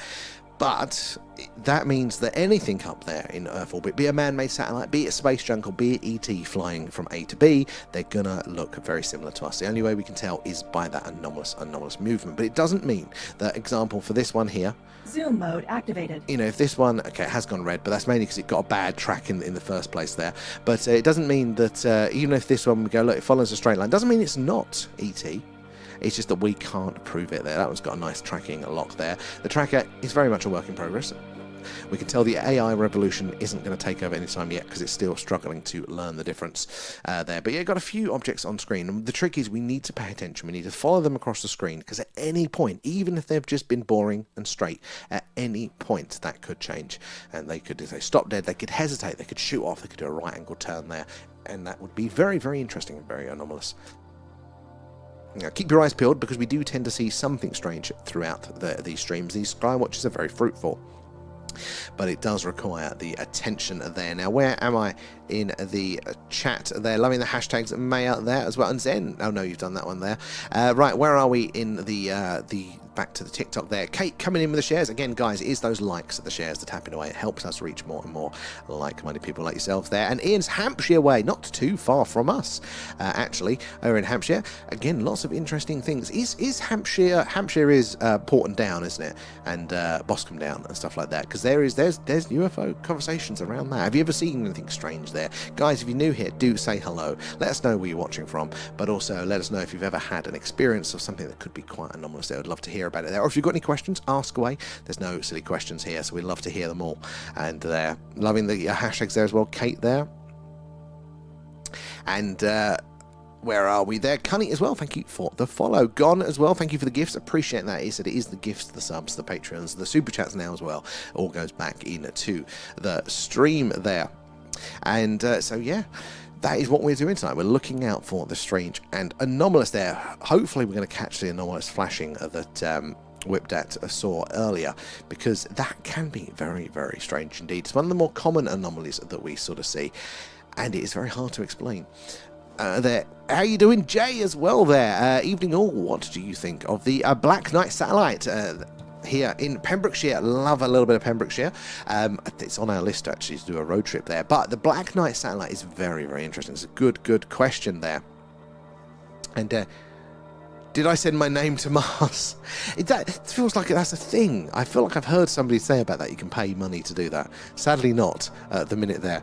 But yeah, so the Black Knight satellite is a very, very interesting there. So the idea that an alien species, or maybe even an older civilization here on Earth, would put a satellite in orbit for the long term here to monitor us, to see how we advance, see what's going on. There's a high level of plausibility to that there. In fact, we would definitely do that ourselves. We're talking about doing it. We're sending, ideally sending very tiny craft that we can get to go quite fast to Proxima Centauri there to monitor, to see the worlds around that, see if there is life next door.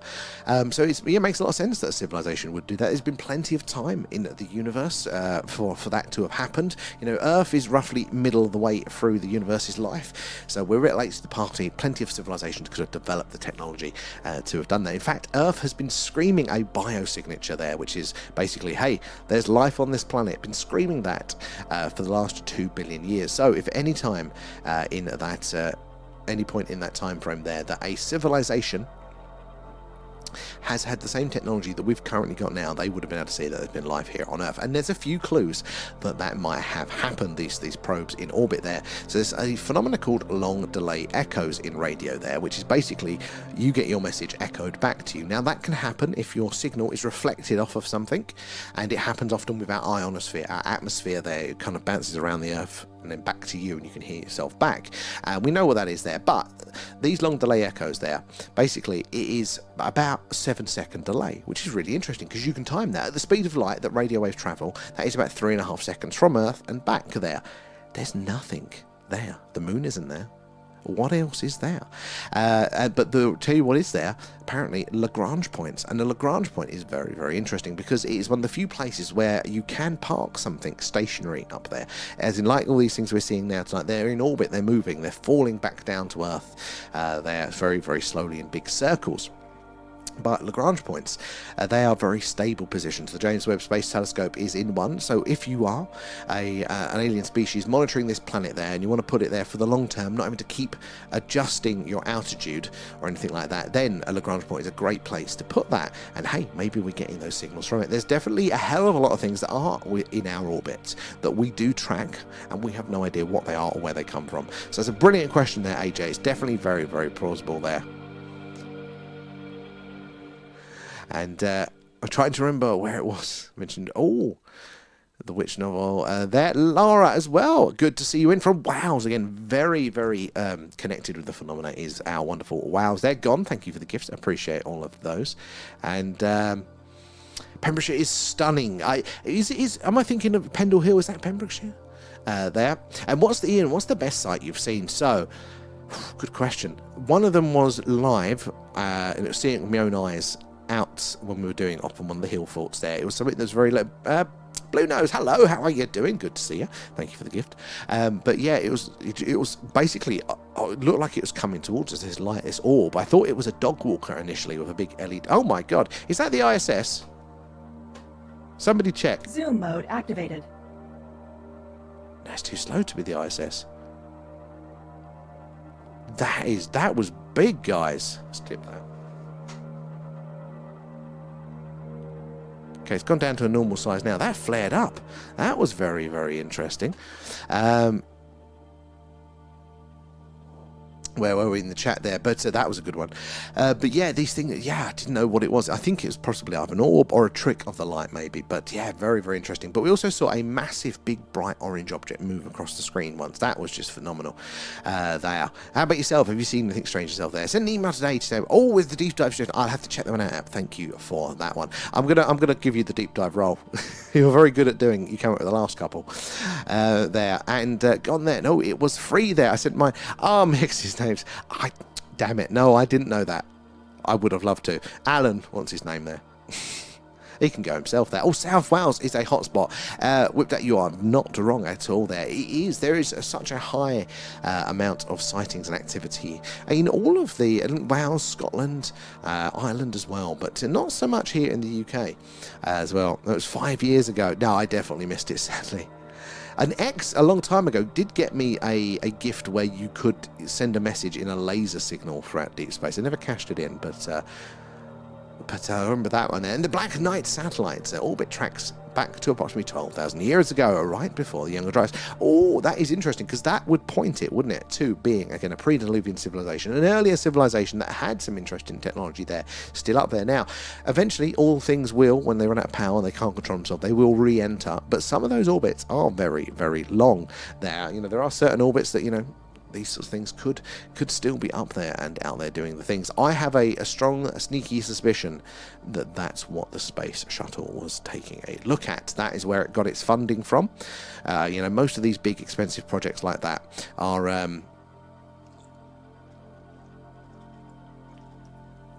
Excuse me, most of the big, expensive projects like that have a sort of secret military mission there. And the fact that the space shuttle had a loading bay, big arm for satellite maintenance, I think it was sent up there sneakily to have a look at those sorts of things there. And the WOW signal we have been ignoring. So Oslo, good one here. So the WOW signal is I mean, it's one most people know, and rightly so. It is a fantastic example of what looks to be exactly what we'd expect an alien radio to signal to look like, and hearing it exactly where we'd expect to hear it there. But you're right there, the technology at the time, sadly, didn't record any message that may have been present there as well. It literally just was, there was a signal, it's coming from this sort of area, and it's sort of this strong for this long. So any modulation or message that may have been encoded just simply wasn't recorded, sadly, within it there. But you know, the message being there itself is still a message, you know, it's confirmation. There are lots of other anomalous signals as well, and some people strongly argue that they are detecting messages potentially coming from Proxima Centauri, which is our closest stellar neighbour there. Is that a pretty cool thing to think that there may be technological life either at the same or a more advanced technological level than us just next door, the star system next door? Or is that bloody terrifying? There's a good one. And Jonathan as well, thank you for the follow. Where are you joining us from tonight there? And love the Black Knight satellite. I think it's fascinating. I really do, Kat. I really do. And I fully speculate that is what even if the Black Knight itself is more of a concept, you know, rather than a particular one, because there's lots of anomalies up there. I definitely think there is something to it there. I think that's what the shuttle was for. And I believe an ancient AI global sphere network is run by the Black Knight. Well, that's how networks run, isn't it? You know, it's layered different types, so maybe something like that. It would make sense, you know, smaller probes, you know, a granular level down on the surface, then up to the satellites itself there to transmit from A to B. Could well be the case. Lots of sphere sightings and orbs, it would fit with that. And Kate coming in with the shares, guys, is the likes and the shares, the tapping away, all that sort of stuff there that helps us reach more and more like-minded people like yourselves there, and the more like-minded, intelligent people we can get in to look at the phenomena, the more we can all piece this puzzle together there. Blue Nose, how is your weekend going? And published papers suggest at least 200,000 Earth orbit objects there. They call them, I think it's something like interstellar trash bags or something like that, and that's a nod to just, you know, rubbish flying around in the wind there. But they do track a lot of these these things up there that no idea where they've come from, no idea what they are. Sometimes they're a bit suspicious. The early warning satellite network, I can't remember what it's called, the American one, it's infrared, is pointed down to the Earth from up in space there, and it looks for flashes of light that you know, and it's designed to pick out that particular flash, that's thunder. Oh no, but this flash, that could be an ICBM launch there, and it's sort of an early warning system.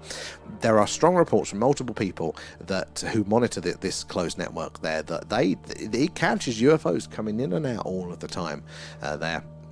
It was not the ISS, that's over the Pacific. Interesting. That was a big bright one, wasn't it there? That was very interesting, that sighting there. We've already had one, I'm going to call it anomalous object confirmed. We've got the first one of the night there. That was a few minutes ago. And Pendle is in England there. It's not away. Ah, damn, because Pembrokeshire's right on my thinking. And Newport there, and I'm approaching 10 sightings since the first in 2014. So this is the thing, you know, once you have your first sighting, like, you kind of know it's possible, and therefore you can see more. And I often wonder, before I started paying attention, understanding what was going up there, how many things did I miss? Did I just go, probably a satellite, probably shooting star? How much did I not just look up, even simply there? And there's always a secret mission, even for mundane missions. Well, that is true as well. I mean, I thought the old secret space program stuff was I thought that's too far for me. Space is expensive, it's big, it's noisy, it takes so many people. How would they keep something like that, you know, a secret? But what changed my mind, and I don't necessarily buy the whole, you know, that there's massive Earth ships and stuff. I'm not quite there yet.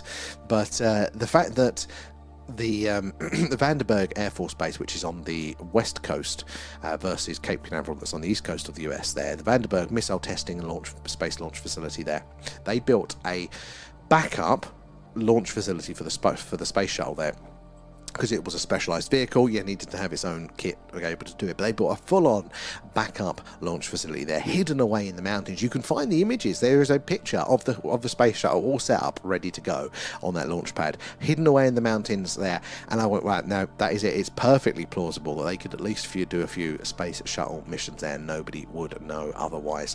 And yeah, I do think that possibly, you know, maybe grabbing the odd Russian satellite to have a bit of a look at, that might have been a strong motivation there.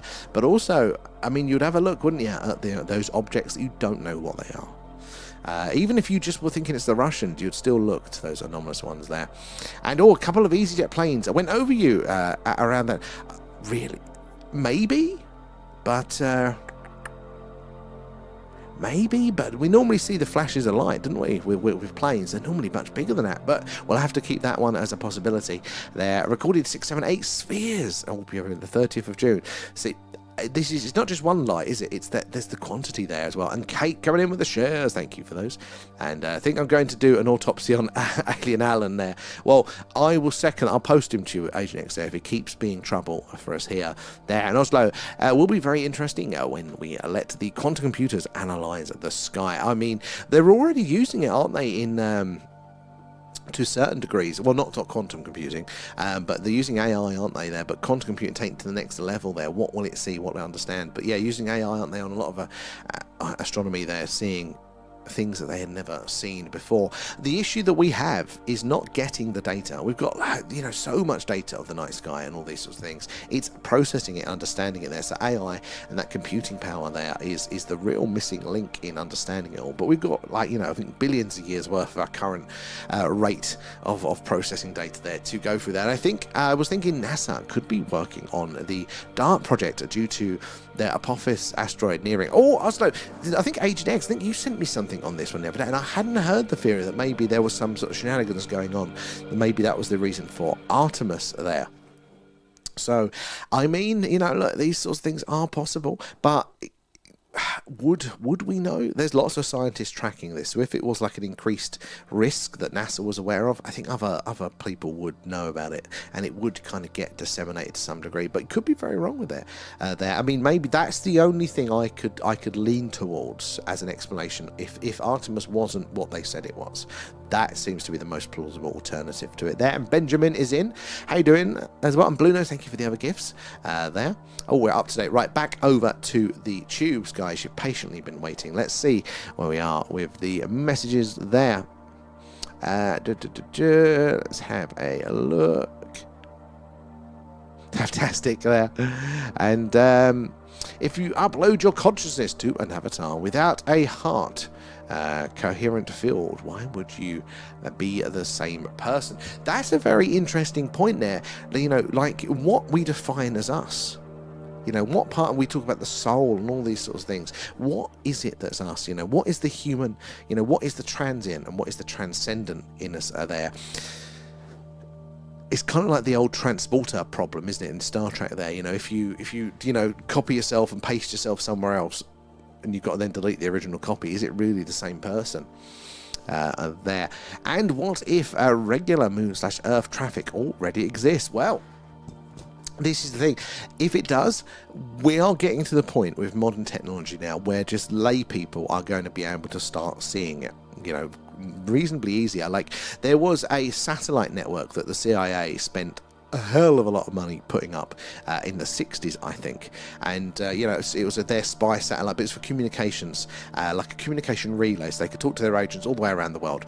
And basically this system, you're there to send the radio message up and it would ping it around the other side, so they could communicate. But at the time, the frequency that it used, the radio frequency to tune it into, it was so expensive to get the dishes for those, and they were so large that basically they were the only people that could afford to use this frequency for this purpose. So they didn't bother putting any security on the satellites. I mean, now we don't need this. Nobody's going to be using this. Nobody's going to hack us because they just can't afford it.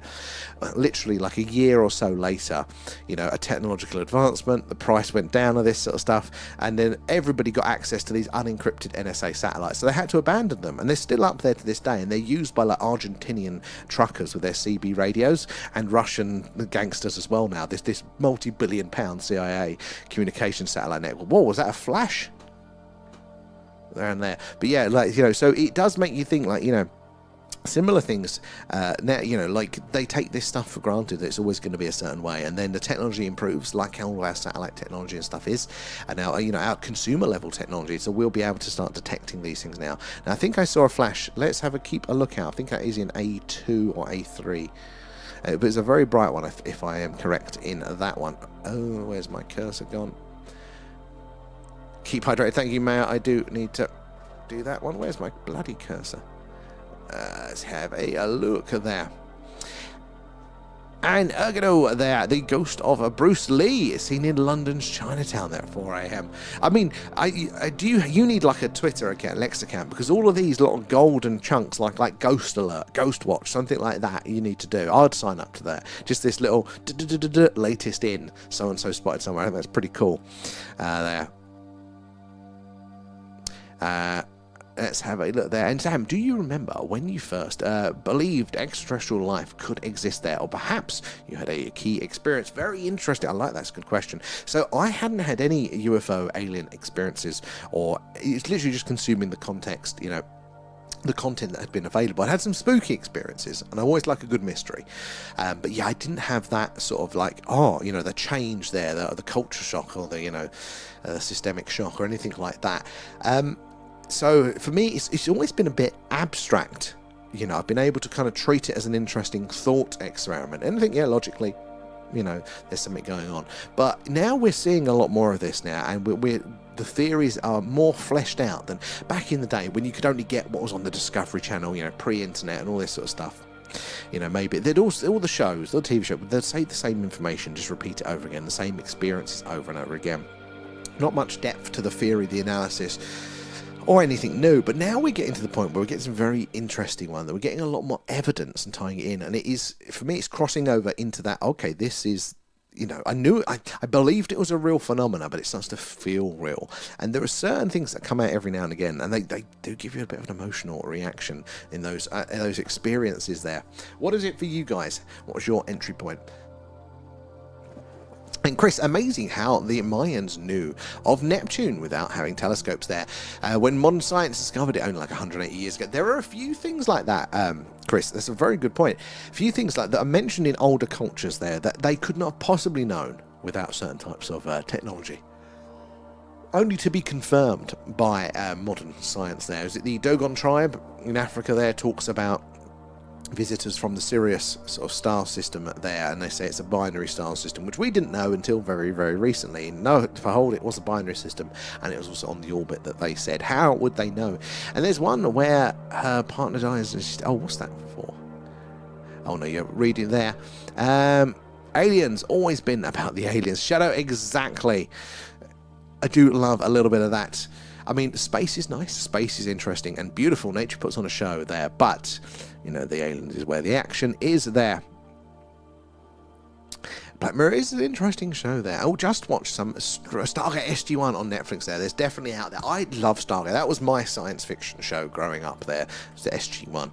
And yeah, I do love that. But frustratingly, there hasn't been much around it. If you think about normal UFO, the crashes, the abductions, all of this sort of stuff, there's lots around it, lots of reports, lots of conversation. There's very little, there's very little on the idea of Stargates, which I think is possibly incredibly plausible there. There is something romantic about a sort of an archaeological dig, whether it is a Stargate or whether it is, a craft that you're uncovering there. So that's so cool. But they do say that recently it came out that there is an anomalous object that they've detected with satellites under the sands of Egypt.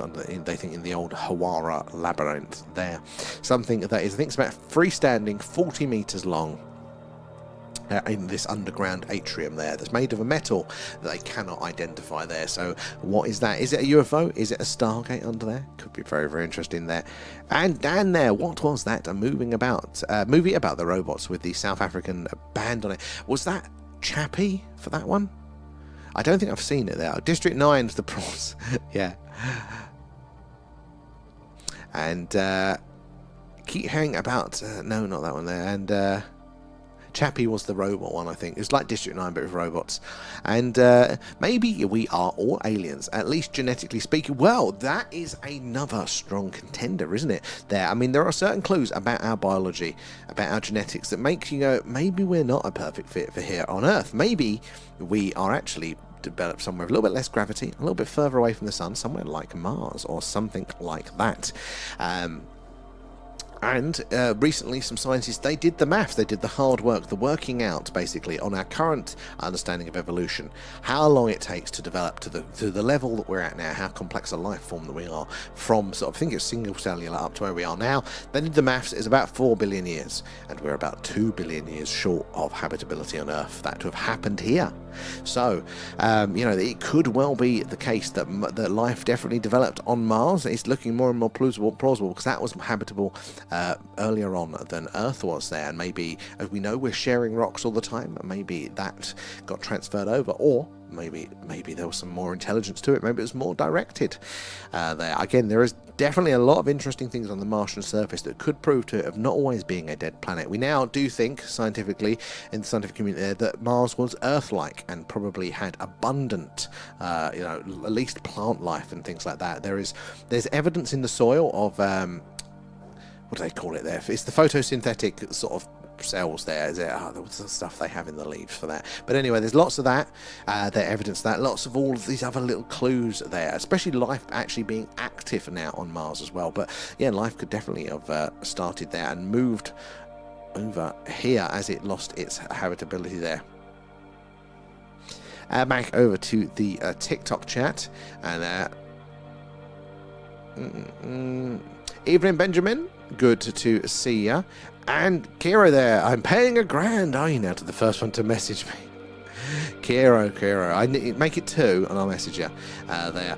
And Just Ask Gaz, how are you doing? Good to see you there, and thank you for the follow. Good to have you in. Where are you joining us from tonight there? Kate coming in with the shares, guys. It's the likes, the shares, the tapping away that does help us reach more and more like-minded people like yourself. Percy A1, sorry I'm so far behind there, but keep up that good spot in there.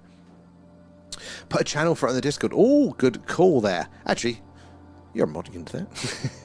Oh, the paranormal alerts. That is a good call. Oh, there we go. That is what a helicopter looks like, guys, going over the screen. I think you mostly missed that one. That was a nice low ground. So when people say, oh, you're just watching planes and helicopters, that's what they look like going over. Totally different there. The paranormal alerts. I really want to do more paranormal stuff. I just haven't found an easy way to do it. I like the way the tech identifies the pathways. Thank you, Just Us Guys. It's very rudimentary at the minute. It's got a lot of problems, but it is slowly getting better there. But it is, yeah, it's like trying to identify, because there's lots and lots of movement up there. It's trying to basically predict its path, its course, its trajectory, and just like this one here. So it's identifying the movement. Let's zoom in when I get my cursor over there if it doesn't lose Zoom it. mode activated. So yeah, it's identifying the movement and then where it has been. Using the straight line of where it has been, it draws a line in front of it, and if it follows that straight path, it will stay green there. But if it does something strange, like stop dead, shoot off at speed, change its speed, or change its course, maybe it does a right angle or it veers off, anything like that, that's things that satellites can't do. So therefore it's meant to go red. Now it's definitely getting a lot wrong at the minute, but it is slowly getting there. But yeah, when the skies are alive, as they are getting to be now, as summer draws in closer, there's going to be so many objects on the screen there that it's going to be so hard to keep our eyes out for that movement manually. So we're going to need the assistance of the tracker. So hopefully we can get it working there. But thank you guys there. And look, folks, I will not have people arguing or shouting at mods there. I muted it the first time. Who was that? I didn't even see that. But well done, Agent X. And John, what did you think of crop circles? Good question. So, I think there's definitely a human element at play with some of them, and I think there's compelling evidence that maybe something stranger is going on with a lot of them. It's kind of like the pyramids for me, that look, I don't need aliens to be able to explain chiseled stone and moving heavy stone objects. We know man can't do that. But if you're telling me the current understanding of ancient Egyptian civilization that was supposed to have built that didn't even have the wheel and things like that, then that's where I have trouble with it. Crop circles is a similar thing. Look, we know humans can, do pretty patterns by stepping on crops and stuff like that, but you're telling me that some of those massively intricate ones are done in sometimes just a couple of hours on a wet summer's night with nobody seeing it, no evidence, and they get them just perfect like that, then that I go, I need some more of an answer around that, I think. So yeah, I'm definitely open to it. We are right in the heart of crop circle country. So if you are just joining us, we're doing a live UFO UAP Skywatch right in the heart of crop circle country here in the UK, which is just down the road from Stonehenge, not too far from Glastonbury in the other direction. So these are strange skies. They're definitely alive, so do help us spotting the strange stuff. We can zoom in on the good ones there, but yeah, say hello in the chat, let us know where you're watching from there, but give us a follow, give us a subscribe or whatever it is wherever you are there, because we do it pretty much every night. If it's a clear sky, it's this. If it's a cloudy sky, then we get the dish out and we look for potential alien radio signals coming in from deep space there. It's a good question there, John.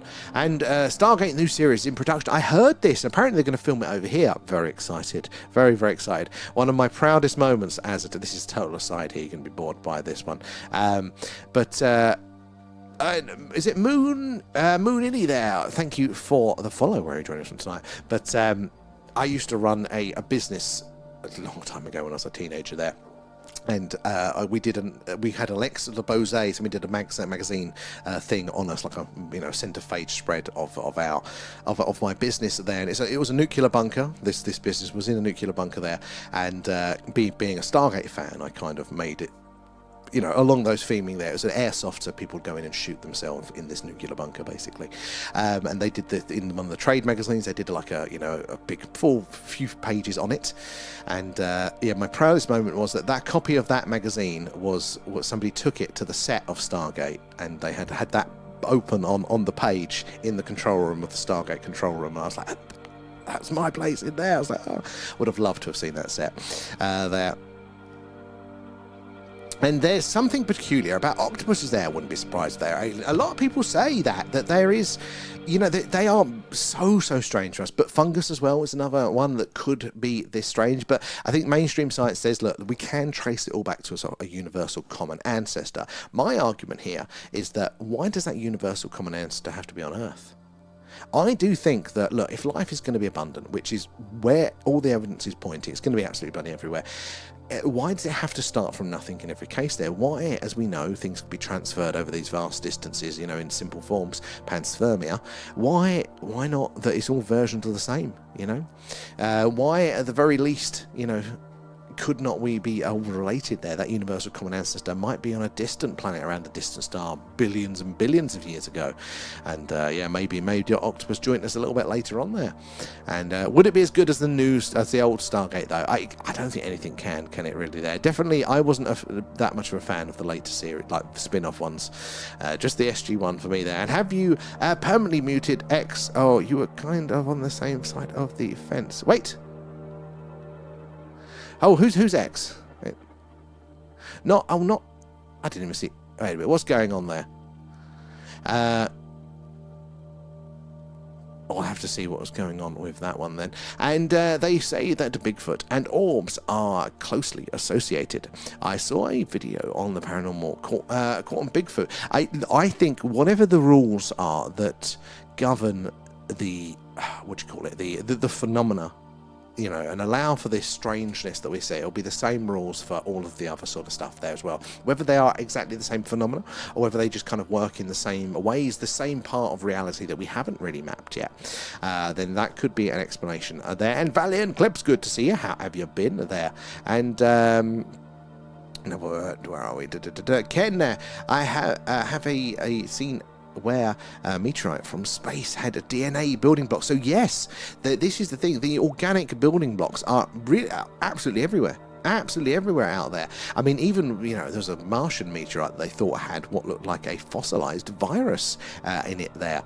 There's just evidence is out there. Now, this is the nature of evidence. None of these things in of themselves are a smoking gun. Can conclusively say that there definitely is other life out there. But there is so much of these individual cases of it now. It's going, come on, lads. There's something to this. It's just our technology that limits us in getting that smoking gun. The main reason why we haven't been able to say, look, there is currently life on Mars. We've done tests, and those tests have repeatedly come back positive for active microbial life on Mars since the 70s there. But the reason that they don't do it publicly is because they can't physically get that sample in an Earth-based lab to do 100% in all the weird ways that they want to there. But just because they haven't had the technology to do that yet doesn't mean that it isn't there. And that's where science trips over itself a little bit there. We've got lots of evidence pointing that there is active life on Mars, potentially on Venus too, obviously Earth, but all these distant stars with their exoplanets, we're getting a lot of these potential biosignatures from them. So it looks like life is damn abundant there. And I say, I get a voice box and see what happens there. We'll give it a crack. How you doing, Adam, as well there? Ethan is in as well there. And do you believe in Bob Lazar? At Christmas time, he comes round and delivers presents. But no, Bob Lazar, ultimately I do. Ultimately, I do that. Now, is Bob Lazar's interpretation of what he's experienced. Is that going to be 100%? I think that's when maybe it's a little bit less accurate. But no, Bob himself, and I believe he experienced sort of the things that he said with there. But again, a lot of these stuff, I'm not, you know, if somebody come out, if Bob tomorrow came out and said, no, I'll put in your leg, lads, I'd go, oh, that's a good one, but fair enough. And did you hear about NASA worker who was researching aliens has gone missing? Generally, there's a lot of those going on at the minute there. There's a lot. Where it's the nuclear sciences, potential anti-gravity research, there is something going on. Very conveniently, as we're getting so close to potential disclosure, the people that may be best placed to provide that information start to go missing or worse there. And I've been in one of them before, so good, because how far underground they are. Oh, so cold. They always at constant temperature. Bunkers are always full of water in my experience. Water always finds a way in. I do love a good bunker though, probably from Stargate there. And Leo, have you seen anything defies a normal aerodynamic travel? So, good question, Leo. So, that specific case we haven't. That is the main thing that we are actually looking out for now. We are looking for that handbrake turn. We want to see one of these objects, these satellites that have to travel in these straight lines. We want to see it stop dead and change speed. We've seen pretty much everything else, but we haven't seen like the zigzag yet. That is the gold standard that we really do want to see there. But we have seen other strange behavior from them as well, like speed changes as well, and also things like I suppose if we're talking about aerodynamic travel there, in the sense we have seen stationary objects. Very weird if you consider those sort of altitudes. Everything needs to be moving up there, so that is an anomaly in the reverse sort of sense there. And Adam, have you seen anything move suspiciously that can't be described as a normal phenomenon? Brilliant question. Similar sort of one there. So yeah, we have seen. Well, no, so the movement one is tricky. So mainly the stationary one on the movement side of it, and that's the gold standard there. But we have seen weird flashing. Now satellites and spaceships can appear to flash if they're rotating, you know, bigger, more reflective side is rotating, and therefore, you know, going to flash the light, goes to a smaller, less reflective side, doesn't flash the light, and see that sort of stuff. But we've seen some really weird variations of that, some really weird colors as well. So there is anomalies there, but yeah, the actual movement one, that is the gold standard. That is what we are very much wanting to see there. There's lots of bullets in the ground from it. There. Oh, we've got to. Okay. There. I only went to the loo there, and we have had a muting. It all goes to hell. Up without you there. Your oversight. And Linda, thank you for the follow. Where are you joining us from tonight? And by the way, we have our rocket launching to the ISS in 2 minutes. Oh, awesome! I didn't know that. There we go. That'd be pretty cool.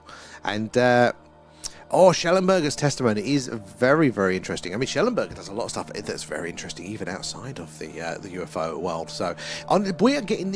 When I grew up, it was it's just the rednecks. You know, it's just the weird people that have these experiences. There's actually no substance or anything.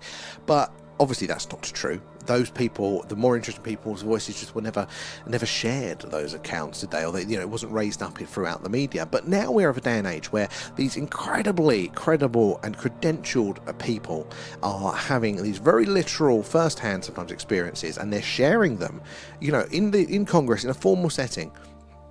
That is a game changer. I would have thought back in the 90s, if we had that, if you told me that, I would have gone, well, that's it. It's accepted then. That's going to be out there. But it's not enough, is it there? Rosa's there as well. Thank you for the follow there. Lift off, even. And have you tried shining a laser on any anomalies? So, Oslo, there's a reason I haven't at the minute. And the main reason is because, there is a good connection with potentially communicating back and forth with these objects. With that, lots of people have a lot of success there. But the reason that we don't is mainly because the UK is quite small. There's a lot of air traffic around. But particularly where we're literally right on the edge. This town butts up to the big military training area. There's always got a lot of activity there. Lots of military stuff going on, planes, helicopters and stuff like that flying over at all times. And I go, it would just be my luck that I would point that laser, what I think is an anomaly, and it turns out to be an Apache attack helicopter that decides to take some revenge on me. There. We are up to date on the TikTok. We are there. But I would like to, but it's also a bit nervous there. Because in the UK, we have too much air traffic and sometimes firing range. Exactly, Agent X, yeah. I'd like to, but yeah, just where we are, the practicalities. Sadly, right, back over to the tubes. Let's see where we are. with it there. And Raf, there's one. Oh no, you're talking about a TV show there. Aliens. It's always been about the aliens. I think I've done those ones. Stargate SG1 on Netflix. Those definitely out there, definitely. And no, I've done all those ones. That's the one there. For sure, Elon has an inner call to Mars. They figure out how to transfer human consciousness into the robots. I didn't know that. I haven't actually seen it there. And Wenor, how you doing there? What about cattle mutilations there? It seems they only happen in America there, and there have been reports in the UK. So yeah, I don't really hear about the UK ones. Is that because just like everything, America gets the attention with it? And Just Ask Gaz, thank you for the heart there as well. Is it that they get all the attention, or is it just not happen as much? But there was a theory that I heard. I don't know how much I believe it, but it was at the time, a lot of the cattle mutilation stuff was around the time that we had the mad cow disease, BSE scares. And, you know, there was the argument that it was the US government on the quiet checking cows to make sure it hadn't spread over there, but without causing a bit of a fuss, which I thought was an interesting explanation. But I mean, some of the stories, some of the evidence that people have for those mutilations, something is going on. How do we connect all of these dots there? And it also seems to be quite a cruel process. And you would think, wouldn't you, that an advanced species, unless it's actively malicious, they would have a better way of doing it than what we hear by people that report to have witnessed it in action there. And it sounds expensive there. Exactly. And have you seen Comet C25R3? Oh, no, I haven't yet. No, we haven't actually caught a comet on screen yet, which is frustrating. We had a few earlier in the year, but it was just so cloudy we missed them. Tried it and nothing happened. I hear lots of people that it does, so I'd be interested to try it. But yes, you never know with that. And DJ Daddy there, did you hear about the Mexican pilot story? DJ. So Daddy, is this the one that he was talking to air traffic control, but like he was channeling, wasn't he? Is it that one? Because that one was really, really interesting. Essentially, is this Mexican pilot? I think he was either a trainee pilot or had just passed, something like that, on a long flight himself. And all of a sudden, he contacts ground control, and he's like, the aliens are using his voice, to talk to ground control. Can't remember what about now, but yeah, a really interesting one. But he lands, it comes around, lands safely, all that. Very interesting there. And Mobile's Weird can't view the chat room lists there. I didn't even know you could normally.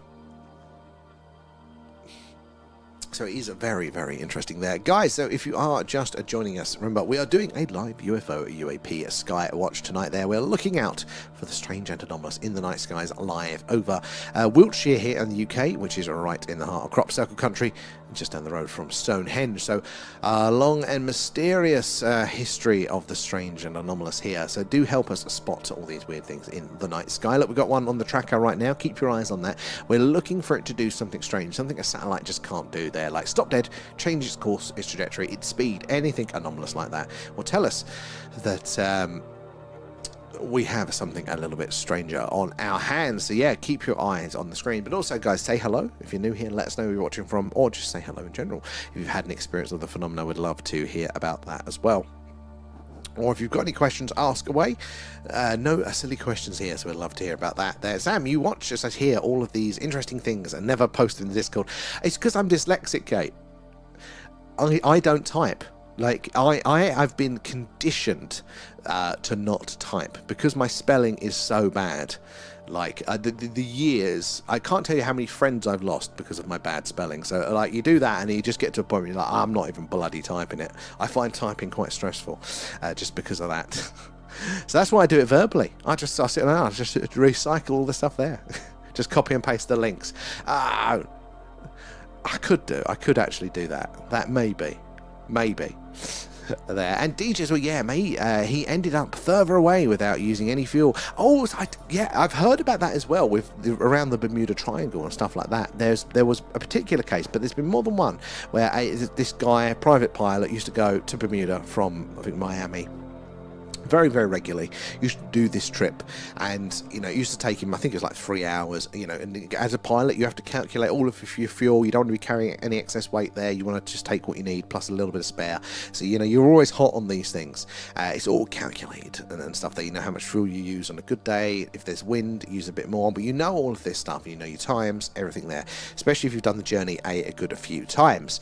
And this pilot, he's on his way. I think he's coming back from Bermuda, and apparently there is this vortex, this weather vortex. Basically, there was just this tunnel through the clouds. It was very stormy, and he just kind of ends up going through this thing, and it's all very stormy. He's a little bit worried, and then daylight. Or not daylight, but clear skies ahead, and then all of a sudden he's in Miami. He's basically at his destination, and he shaved 2 hours off the journey, and also didn't use the fuel as well.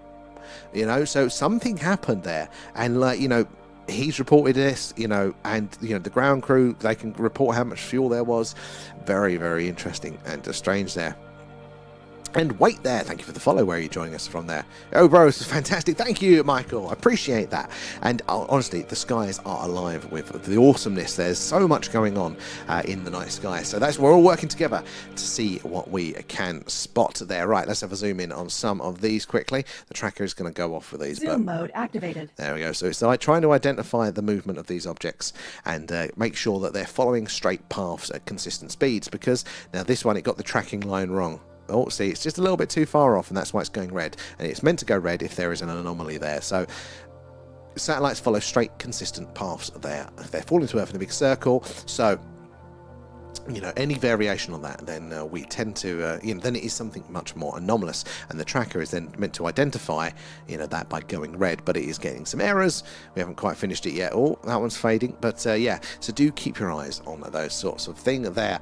And Tara there, hello, thank you for, I saw your message last night about putting us in contact with Corey. That was good fun, and thank you for doing that. I do appreciate that as well. I hope you are well as well there. And living like their dolphins must embody a vibrational blueprint there, brought here by star systems like Sirius or Lyra, not as alien DNA, but as consciousness coding that interacts with matter. So this is the very physical, general relativistic understanding of our modern world in Western society there. We are very much like, well, no, DNA, genetics, that is what programs us physically there. But you're highlighting, you're alluding to, maybe there is extra influence on this sort of stuff. And the more we are looking to sound, to vibration, the more of an effect that it actually has on us, the more important it is for our survival.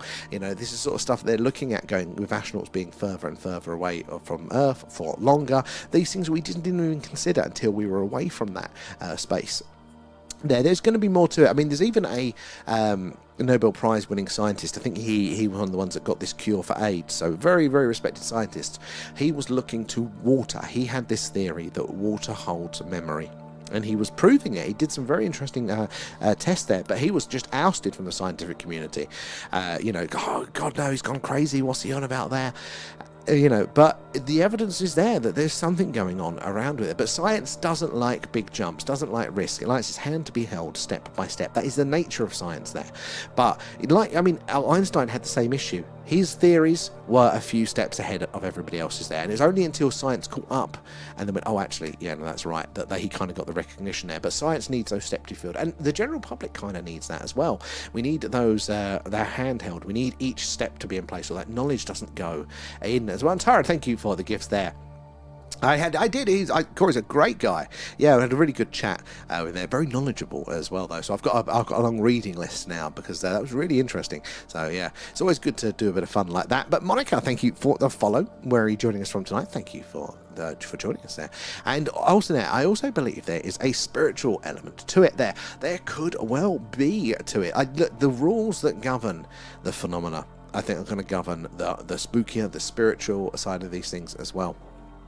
There's going to be lots going on play there. And even Olaf says water has memory in Frozen. I've not seen Frozen there, but I'll take it. But there is evidence that it apparently does. I can't remember what the experiments were now, but absolutely fascinating. Speaking of fascinating, just general science stuff, they think now there is evidence that fungus controls the weather. Yep, fungus controls the weather to certain degrees. How cool is that? You want it to rain? Ask Your Fungus friend there. And Sean as well, thank you for the follow. Where are you joining us from tonight there? And Pythagoras was a big mystic there. Oh, I'd not heard the one there. And Corey's an interesting guy there. Look forward to him talking to you, to doing some CFI. That would be really cool. So he was very generous to offer to, kind of work with us to do that. And that might be some of the hand-holding I need there. But yeah, no, that'd be very, very interesting to do all of that. So it's a very good point there, Living a Light as well. And Tara, thank you for the gift there. Very kind. Beagle there as well. Have you ever done radio there? You're very good at keeping the stream entertaining. Thank you, Bougie. I used to work in radio. I used to run a small radio station, but I'm never, and currently I work in podcasts, but I'm production. I never go this side of the mic. But I've been around so many Alan Partridge-like characters. I think it rubs off on, doesn't it, there? It's not to everyone's taste, and quite understandably so. But there. Good evening, Rando. How are you doing? Good to see you. But thank you for your kind words there, Beagle. Where are we there as well? Let's have a look at Tara coming in with the shares. It is the likes and shares, guys, as I said, does help us reach more and more like-minded people like yourselves there. And if you're not following us already, make sure you are. We do something like this pretty much every night there. So we did have a couple of nights off this week, and that's not normal practice, but normally we are doing, say, something like this every night, be it tonight with a lovely clear sky. We do the live UFO UAP Skywatch from Wiltshire in the UK, as I said, which is right in the heart of Crop Circle country, just down the road from Stonehenge. There, if it is the moon is up and I can be bothered, we do a moon watch there. We talk about how weird the moon is, look out for things called translunar phenomena, the things that astronomers have seen throughout the years but cannot explain there. It's all very, very interesting. Or, as often happens here in the UK, cloudy or rainy nights and we can't get that camera out, we do an alien radio signal hunt there. We search with our own dish on what's called the hydrogen line, which is the channel on the radio dial where scientists theorize that if ET is out there, that is where we'd hear the hello. Is anybody else out there message? Yeah, make sure you do that, and then you'll be getting those notifications hopefully when we go live. And DJ, thank you for the follow as well there. Do appreciate that. Kate coming in with the shares, and Tara with the hashtags. Building our Skywatch community. Like, I love seeing all the action on screen. Space is beautiful. Nature puts on a show there. It never gets old. But my favourite part is hearing about your own personal experiences, because that for me is the thing that just really, really helps me as I piece this puzzle together. Like hearing the details and the range, the variation, but also the commonalities in everybody's experiences there. Like, that is what pushes it over the line, I think, the understanding there. So I'd love to meet everybody there and hear all of your experiences with the phenomena. I've always had difficulty sleeping during a full moon. Oh, Oslo, that is actually quite common. There are so many people that something goes on. I mean, they're definitely in the emergency services, but also the care community as well. Full moons, busy night. There is, people know this in their life experience, but yet you talk to science, there's no connection. And what science means is they haven't done any tests, so they haven't proved there's a connection, which is very different from there being no connection. They're not very good with their language, but we've known for centuries, we all talk about it, through all of culture, that there is something a little bit going on there. There is a connection. I think we are not only just connected to the moon, we know we are in some ways, but not only are we connected to the moon like that in more ways than we think, but also our wider stellar environment. I think there's going to be a lot more that gets discovered out there. And Gerard there, and if you're looking for aliens, look at the back of the sun there. Now, the sun, actually the back of the sun is very, very interesting because we can't see around there. Now, we do have some sort of solar probes around there now, orbiting around, doing some stuff kind of close, and they get to go around the back, but we do not have a good awareness, especially behind the sun. That is one of our most vulnerable spots for comets and asteroids, things like that coming towards us there, because the brightness of the sun, it sounds silly, but the sun is so bright, it's hard to see objects around it. So it's kind of a bit of a blind spot. And the same issue with more battles were won when it was, the East fighting the West like that, because they had the sun behind them in the morning raids. And so the statistics like that is quite interesting, and it still proves true today there. There's such a blind spot for us there. For a long time they thought there may be a second Earth parallel to us there, and we were just never seeing each other because we were both kind of like, orbiting the other side of the star. But it's still pretty much a blind spot. But our local solar system is pretty unexplored. We know roughly that there's things around here, but we don't know in detail a lot of those things. Only last year did a very big comet or something come between the Earth and Moon, and they went, that was close. Didn't see that one coming. We've not got a good understanding of our local environment there. Lots of room for those sorts of things there, and living as well. Like it's like so many things, not really visible, but there. Just think about the feeling. So yeah, being connected in other ways. Is there, more going on there? Maybe our other senses have, although we ignore them, maybe they've wasted away a little bit there. But maybe they are telling us something about our environments there. And where are we there? Paul, thank you for the roses, and Adam as well there. Thank you for the gifts. Appreciate that, guys. Said all the gifts, the subs, the Patreons, super chats, all that stuff. Guys, go back into the stream there, helping us improve what we do. And Tara, I did see 5 last weekend with Corey there. Plenty of shooting stars and even an owl. But nothing strange there, and that's fair enough, isn't it? Sometimes there isn't, going to be all of the things going off there. But an owl is actually quite interesting, because owls, aren't they connected to the phenomena? So maybe there. But are we just drawing connections, that aren't there? But lots of people do report a really good, strong connection with like a real cause and effect relationship with C5 there. And DJ Johnny Jones, space is just crazy. The amount of different civilizations that could be out there is, man, it really is. It really, like, we can't even conceive of a lot of it there. Oh, is that, are we having a bit of technical troubles there? Unstable internet connection. TikTok is always a nightmare for that. But just the vastness of possibility is insane. Like, again, something that I've been noticing more and more recently is the amount of weird stuff that's on the moon surface on Mars. And a lot of the time, back in the day, you'd see these pictures and people go, oh, look, there's a spaceship that's crashed on Mars. And you go, come on, lad, you're really grasping at straws there. Like, I'm struggling to see that. If you hadn't pointed it out, I wouldn't notice it. But nowadays, with this higher image stuff now, there's some really interesting things down there. Still, maybe certain ways to explain this, but there is some stuff that I'm going, I think you're really going to struggle. Like, the geometry of these shapes, these tubular shapes that are very clear. And you go, are you sure? Are you sure? It's very, very odd. That's just in our local solar system. I think there's been a whole history in our solar system modern humans there, let alone the aliens that are on those distant zones. What wonders could we find out there? It's crazy large, it's crazy big, it's crazy old, is space there. And Paul as well there, thank you for the follow. Maggie549 as well, appreciate the follow there, guys. Where are you joining us from tonight there? And is that drones? What is that?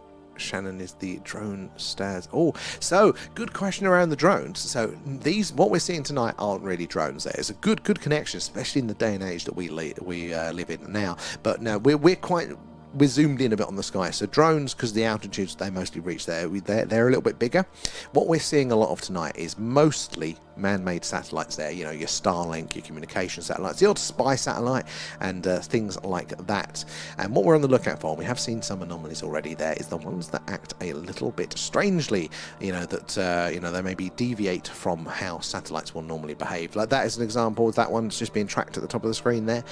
Most probably a man-made satellite, reflecting the last of that sunlight back down to us here on Earth, so we can see it there.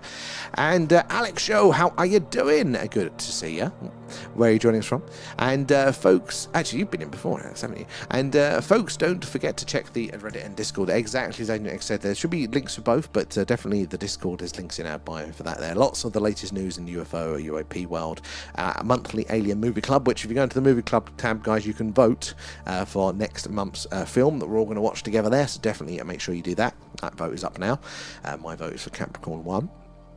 But but also general your accounts of the phenomena, your images and videos too. So it's worth checking those ones out there. And Apophis will be passing at 31,000 kilometers, roughly 1/10 of the distance between Earth and the Moon. That is dangerously close. That is silly close. And Apophis is a big bad boy there as well. Possibly as well, parts or fragments of Apophis may have been. It's rumoured or speculated that maybe that was some pre-extinction events there in early cultures. Maybe all of this that we're talking about around the Younger Dryas and all of that cataclysm around there, hence the name for Apophis there. What's Plan 9? What's that one there, Scott? And where are we? Over on the tubes there. Paul, I believe God created humans and the universe, which opens up the possibility for anything. This is an interesting one. I grew up sort of culturally Christian, which is I'm not really, believing in God is kind of it's an older fashioned thing, but we kind of knew all of the, did sing the hymns in school and stuff like that. But and as I got into teenage, I got quite cynical, not fully atheistic, but quite close there. Let's spin the camera if we can, if it wants to. Let's move some of that cloud, holding your hats. But as I've got older, I've started to see it in a different way there. Let's try to track the stars that are moving now. There we go. Let's get some more stars in shot and let it calm down. There we go. But yeah, it does. For me, I'm not quite fully on board yet, but actually there are a lot of crossover. There's a lot. It's not the silly stories that I was told by modern day society. There's actually a lot to it. There is a lot of interest to it there, and a lot of scientists as well. They go full circle. And they do go, actually, the conclusion that I'm coming to is there is some form of creator, and they come back to God. They say that science says, look, we can explain everything if you give us one miracle, which is the Big Bang. So, Paul, I mean, I can, I'm definitely very interested in that. Where are we in the Tubi chat there? Pluto, how are you doing there? Good to see you. And if it was aliens though, why stop at Mars? Like they went 5 planets and skipped the inside 3. Well, there's lots of interesting, but if aliens are coming in, extraterrestrials, I totally get that. We'll just stop at Mars and bugger off that there. But I think with the Mars stuff, it's probably more closer to there was a civilization on Mars. I think is quite interesting as one there, because now we know Mars was very, very habitable. Mars appears to have been nuked.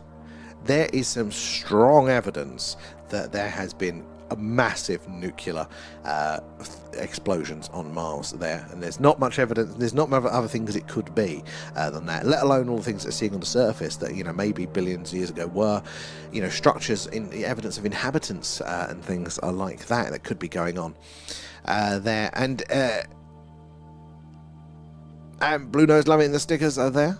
And so Ajax says, do you put the pop-ups up, or does TikTok? Some of them are TikTok. Quite a lot of them are TikTok there. I put some of them up. Oh, Planet 9 from Outer Space. That one. Well, no, Planet 9 from Outer Space? I'm not sure. What's it got? Generally considered to be the worst sci-fi movie. Oh, okay. No, I haven't seen it. What's the gist of Plan 9 then? Why was it so? Was it just like a total B movie there?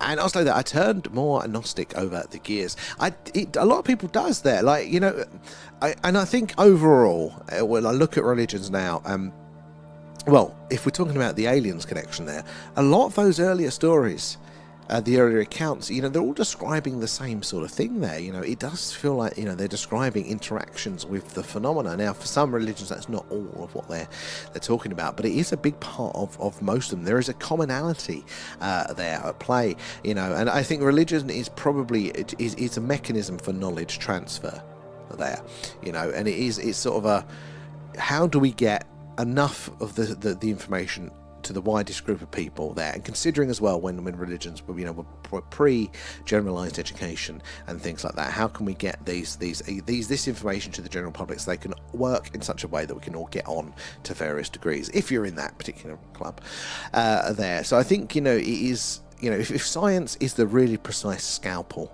there, religion is the big wide brush, and art is it's just putting your hand in the tin and splatting something.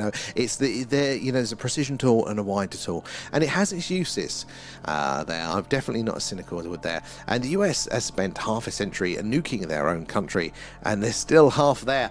Well, this is they do think though. So the nukes on Mars are really, really interesting, because basically, and it's accepted, the evidence of this, that I think it's Xeon something or other. There's 2 elements, but the main one is Xeon 29 or something, I don't know. But as far as we know, basically this element can only be made in high-speed nuclear reactions there. So here on Earth, the only way that is made is through a hydrogen bomb. So not just the normal atomic bomb, the hydrogen bomb is the only way to create that, and it creates a small amount, but Mars is actually covered in this stuff. The only natural way, organic way to make this element is by a supernova. But hey, supernova's great, they're happening in space. The thing is though, if Mars was ever exposed to a supernova, So would Earth, so would every other planet and surface and body in our solar system. So that doesn't fit at all. But there is a high amounts of this particular element, and there's another one, I think it's a sodium one maybe, that's associated with nuclear weapons. And the epicenter, where it is strongest, is directly over the Cydonia region, which is where the Mars face, where the apparent pyramid is on Mars there, basically directly over this, what would have potentially been a population center. And also there is evidence of the shockwave from that reaching all the way around Mars and then bouncing back, because when that shockwave kind of meets around the globe, it kind of meets all together again and then kind of does another higher deposit at the end of that meeting before it kind of dissipates out. So there's evidence of that on the opposite side as well. And they did calculate how big this nuke would have had to have been, because it would have been an airburst. There isn't a crater that matches up with it. And they said it would have been, the nuclear weapon would have had to have been the size, I think, of the Empire State Building to create that damage. Like, what the hell has gone on there? But the time that went off is also very loosely associated with an extinction level event here on Earth, which didn't wipe us all out as bad. But yeah, you're thinking, well, what else could explain that? What else went on there? The Discord pop-up. Human Discord pop-up. That's the one. That's my one. And it was pretty much a generic B movie there with bad effects there. Total cookie cutter. Cashing in as well there. And by today's standard, it wouldn't get a look. But when bootleg VHS were popular, there are so many things like that were hidden. What was we looking at? Alien and Aliens. The Ridley Scott ones there. Sigourney Weaver. Like that again, that was the models that were used for the spaceships in that were great for the big screen, for the quality that people were viewing it on back in the day, but with all this 4K upscale stuff, the models do not hold up, which is quite funny there. Wasn't Eddie Murphy in a terrible sci-fi? Or possibly. And DJ, if a UFO also gets seen going near or out to nuclear sites or reactors, they do. They very much do. There is a real connection, a correlation with sightings around nuclear facilities. And they tend to go in phases. Like there's a new one, they have a look for a few months, and then they go to somewhere else. And sometimes that also goes through cycles of nuclear energy, nuclear weapons, nuclear mineral mining, nuclear technologies, and it can cycle through. So it's not just an all the time thing. It's like they get interested for a while and then go. But there's a real high, association with that. Now, is that, as some people say, because they've had these apparent connections, haven't they, with ET and warning us about all of the bad things that can happen, and we've got to be careful not to blow ourselves up? Or is that exactly what an invading force would tell us, if that's the only weapon that we can use against them? And could the craters have been caused by the Illudium Q3 explosive space modulator? That I have no idea what that's a word and a half. There. And Sean as well there, we're probably what's left of the civilization that jumped ship from Mars. People do theorize that, and there is some evidence to make that argument. Hello, darling, is everything okay? Yes, everything's okay. How's the smell? I don't know. I was wondering you'll be able to tell when we go downstairs. Yeah, I'm going to be winding up in a minute, so for the following hour, so I'll take over downstairs. Okay, cool. I was just checking on the girls. Oh, cool. They're very mad. Of course they're mad. They just seem. Yeah. Full of rage. I will put them. On the carpet, I think. Oh, that's about right for them. So, the pets, I mistakenly used far too much silicon sealant downstairs, and we've got birds, and the fumes of that is very toxic. So we've got all the windows open, all of the doors open, trying to vent the house so we don't kill our pets. So I've got to check in on those ones again. The second there. The repop appears every 4 minutes. I'll see if I can change that one. They are meant to be on a cycle there. Maybe there was a space war, and we're what's left of the we could possibly be. There are indicators that that this could have happened. You think of the debris across the solar system, or potential debris there. Oh, the Illudium there, Q3 explosive space module is the WMD made by Marvin the Martian in the Warner Brothers there. Is that what it is? But speaking of space WMDs there, somebody had a great theory the other day about Apollo 13, the one that had the trouble, and they made the movie about it. And it actually really does make a lot of sense there. It should cycle through all of them. It should be all of the top gifters from the month. So it should be A up and Blue Nose as well be cycling through, not just V. But yeah, that after sort of Apollo 11 landing on the moon, Apollo 12, the big thing that they're doing was seismographic tests there, which was basically, you know, blowing things up, crashing things into the Martian, into the moon to create these shock waves and to measure them. And a great way of doing that would be a nuclear weapon plus the nuclear tests as well. So they do theorize that this guy was saying that, you know, they probably took a nuke with them on 13, and the old aliens didn't like that. And Maldak there, or Talmud, is believed to have once been located between Mars and Jupiter, and according to some theories, it was destroyed by a massive energy explosion caused by experiments conducted by its inhabitants. So I've heard this, yet another big body, and what supports this is that Mars looks actually more like a moon. It's got this shape to it as if it's been squeezed by the gravity of a larger body. So a larger planet that it was once in orbit of. There's a few signs about Mars, about how its oceans would have been dispersed there, and we can see the evidence of that. That actually maybe there was an original, a big body there, and it's highly contested. But you know, then they talk about this. Some really ancient legends. They talk about, you know, Mars being the god of war, and you know, about this sort of stuff there. We're now at 41, are we? Oh. What about like for like on the tubes and the TikToks there? And they could already be here, but living in the sea. And they say we know more about space than we do our ocean. By volume, we have explored single-digit percentage of the sea there, because it's not just the sea floor. There's a lot of space above that they could be in as well, and it's definitely very true. And look, liquid water is a stable medium. If you're traveling around the galaxy, with all the variables that there are with pressures, temperatures, acidities, all that sort of stuff there, liquid water is a nice, consistent one there. And Robin, have you heard? 9 Chinese scientists have all been reported dead, all connected to AI space product. No, I haven't. So that's there's a lot going on at the minute there with the US ones. That's very interesting. There's rise with the Malaysian Air one, where they lost a lot of the old chip scientists there. Former CIA vice president and nuclear weapons researcher. Oh, very interesting. Where are we? I'm going to be winding up now, guys. I'm just going to quickly finish the chats, catching up where we are. Aliens are fallen angels / demons there, tricking you. So, Castriel, I'm open to that as part of it, but I don't think it's... I think we may be describing the same thing, but I wouldn't necessarily say that one description of the phenomena is the correct interpretation of it, if that makes sense. Like, I would definitely think that, you know, maybe that's what people were trying to describe, and maybe they were semi-accurately or functionally describing it. You know, what they told us about it there told you how to interact and how to not interact with them. But I think modern day times, maybe we're looking at this from a different angle, maybe the same thing, but possibly not. You know, I don't think that we can, as humans, get that very correctly there. And I think mythology is basically ancient history with details lost to time. I think it 100% is, Sean, 100% is, and it's a way of encoding that data. Now, it's probably not going to be very precise, just because the nature of all of that information over that amount of time, but it's a great way to kind of get the core themes across there. So I think I'm very, very right there. And has anyone else watched the All Mankind? So I haven't watched the latest series yet, but I did like the other ones now. I truly believe octopus are aliens. I think things like that, you know, mushrooms or fungi could always be along those lines. How you doing, Golden Balls? Guys, we are having to come off tonight now, though. 1 minute past 12 there. You need 12 points to level up. What do you mean 12 points? All right, we'll do it to 1 minute past. So 3 minutes left.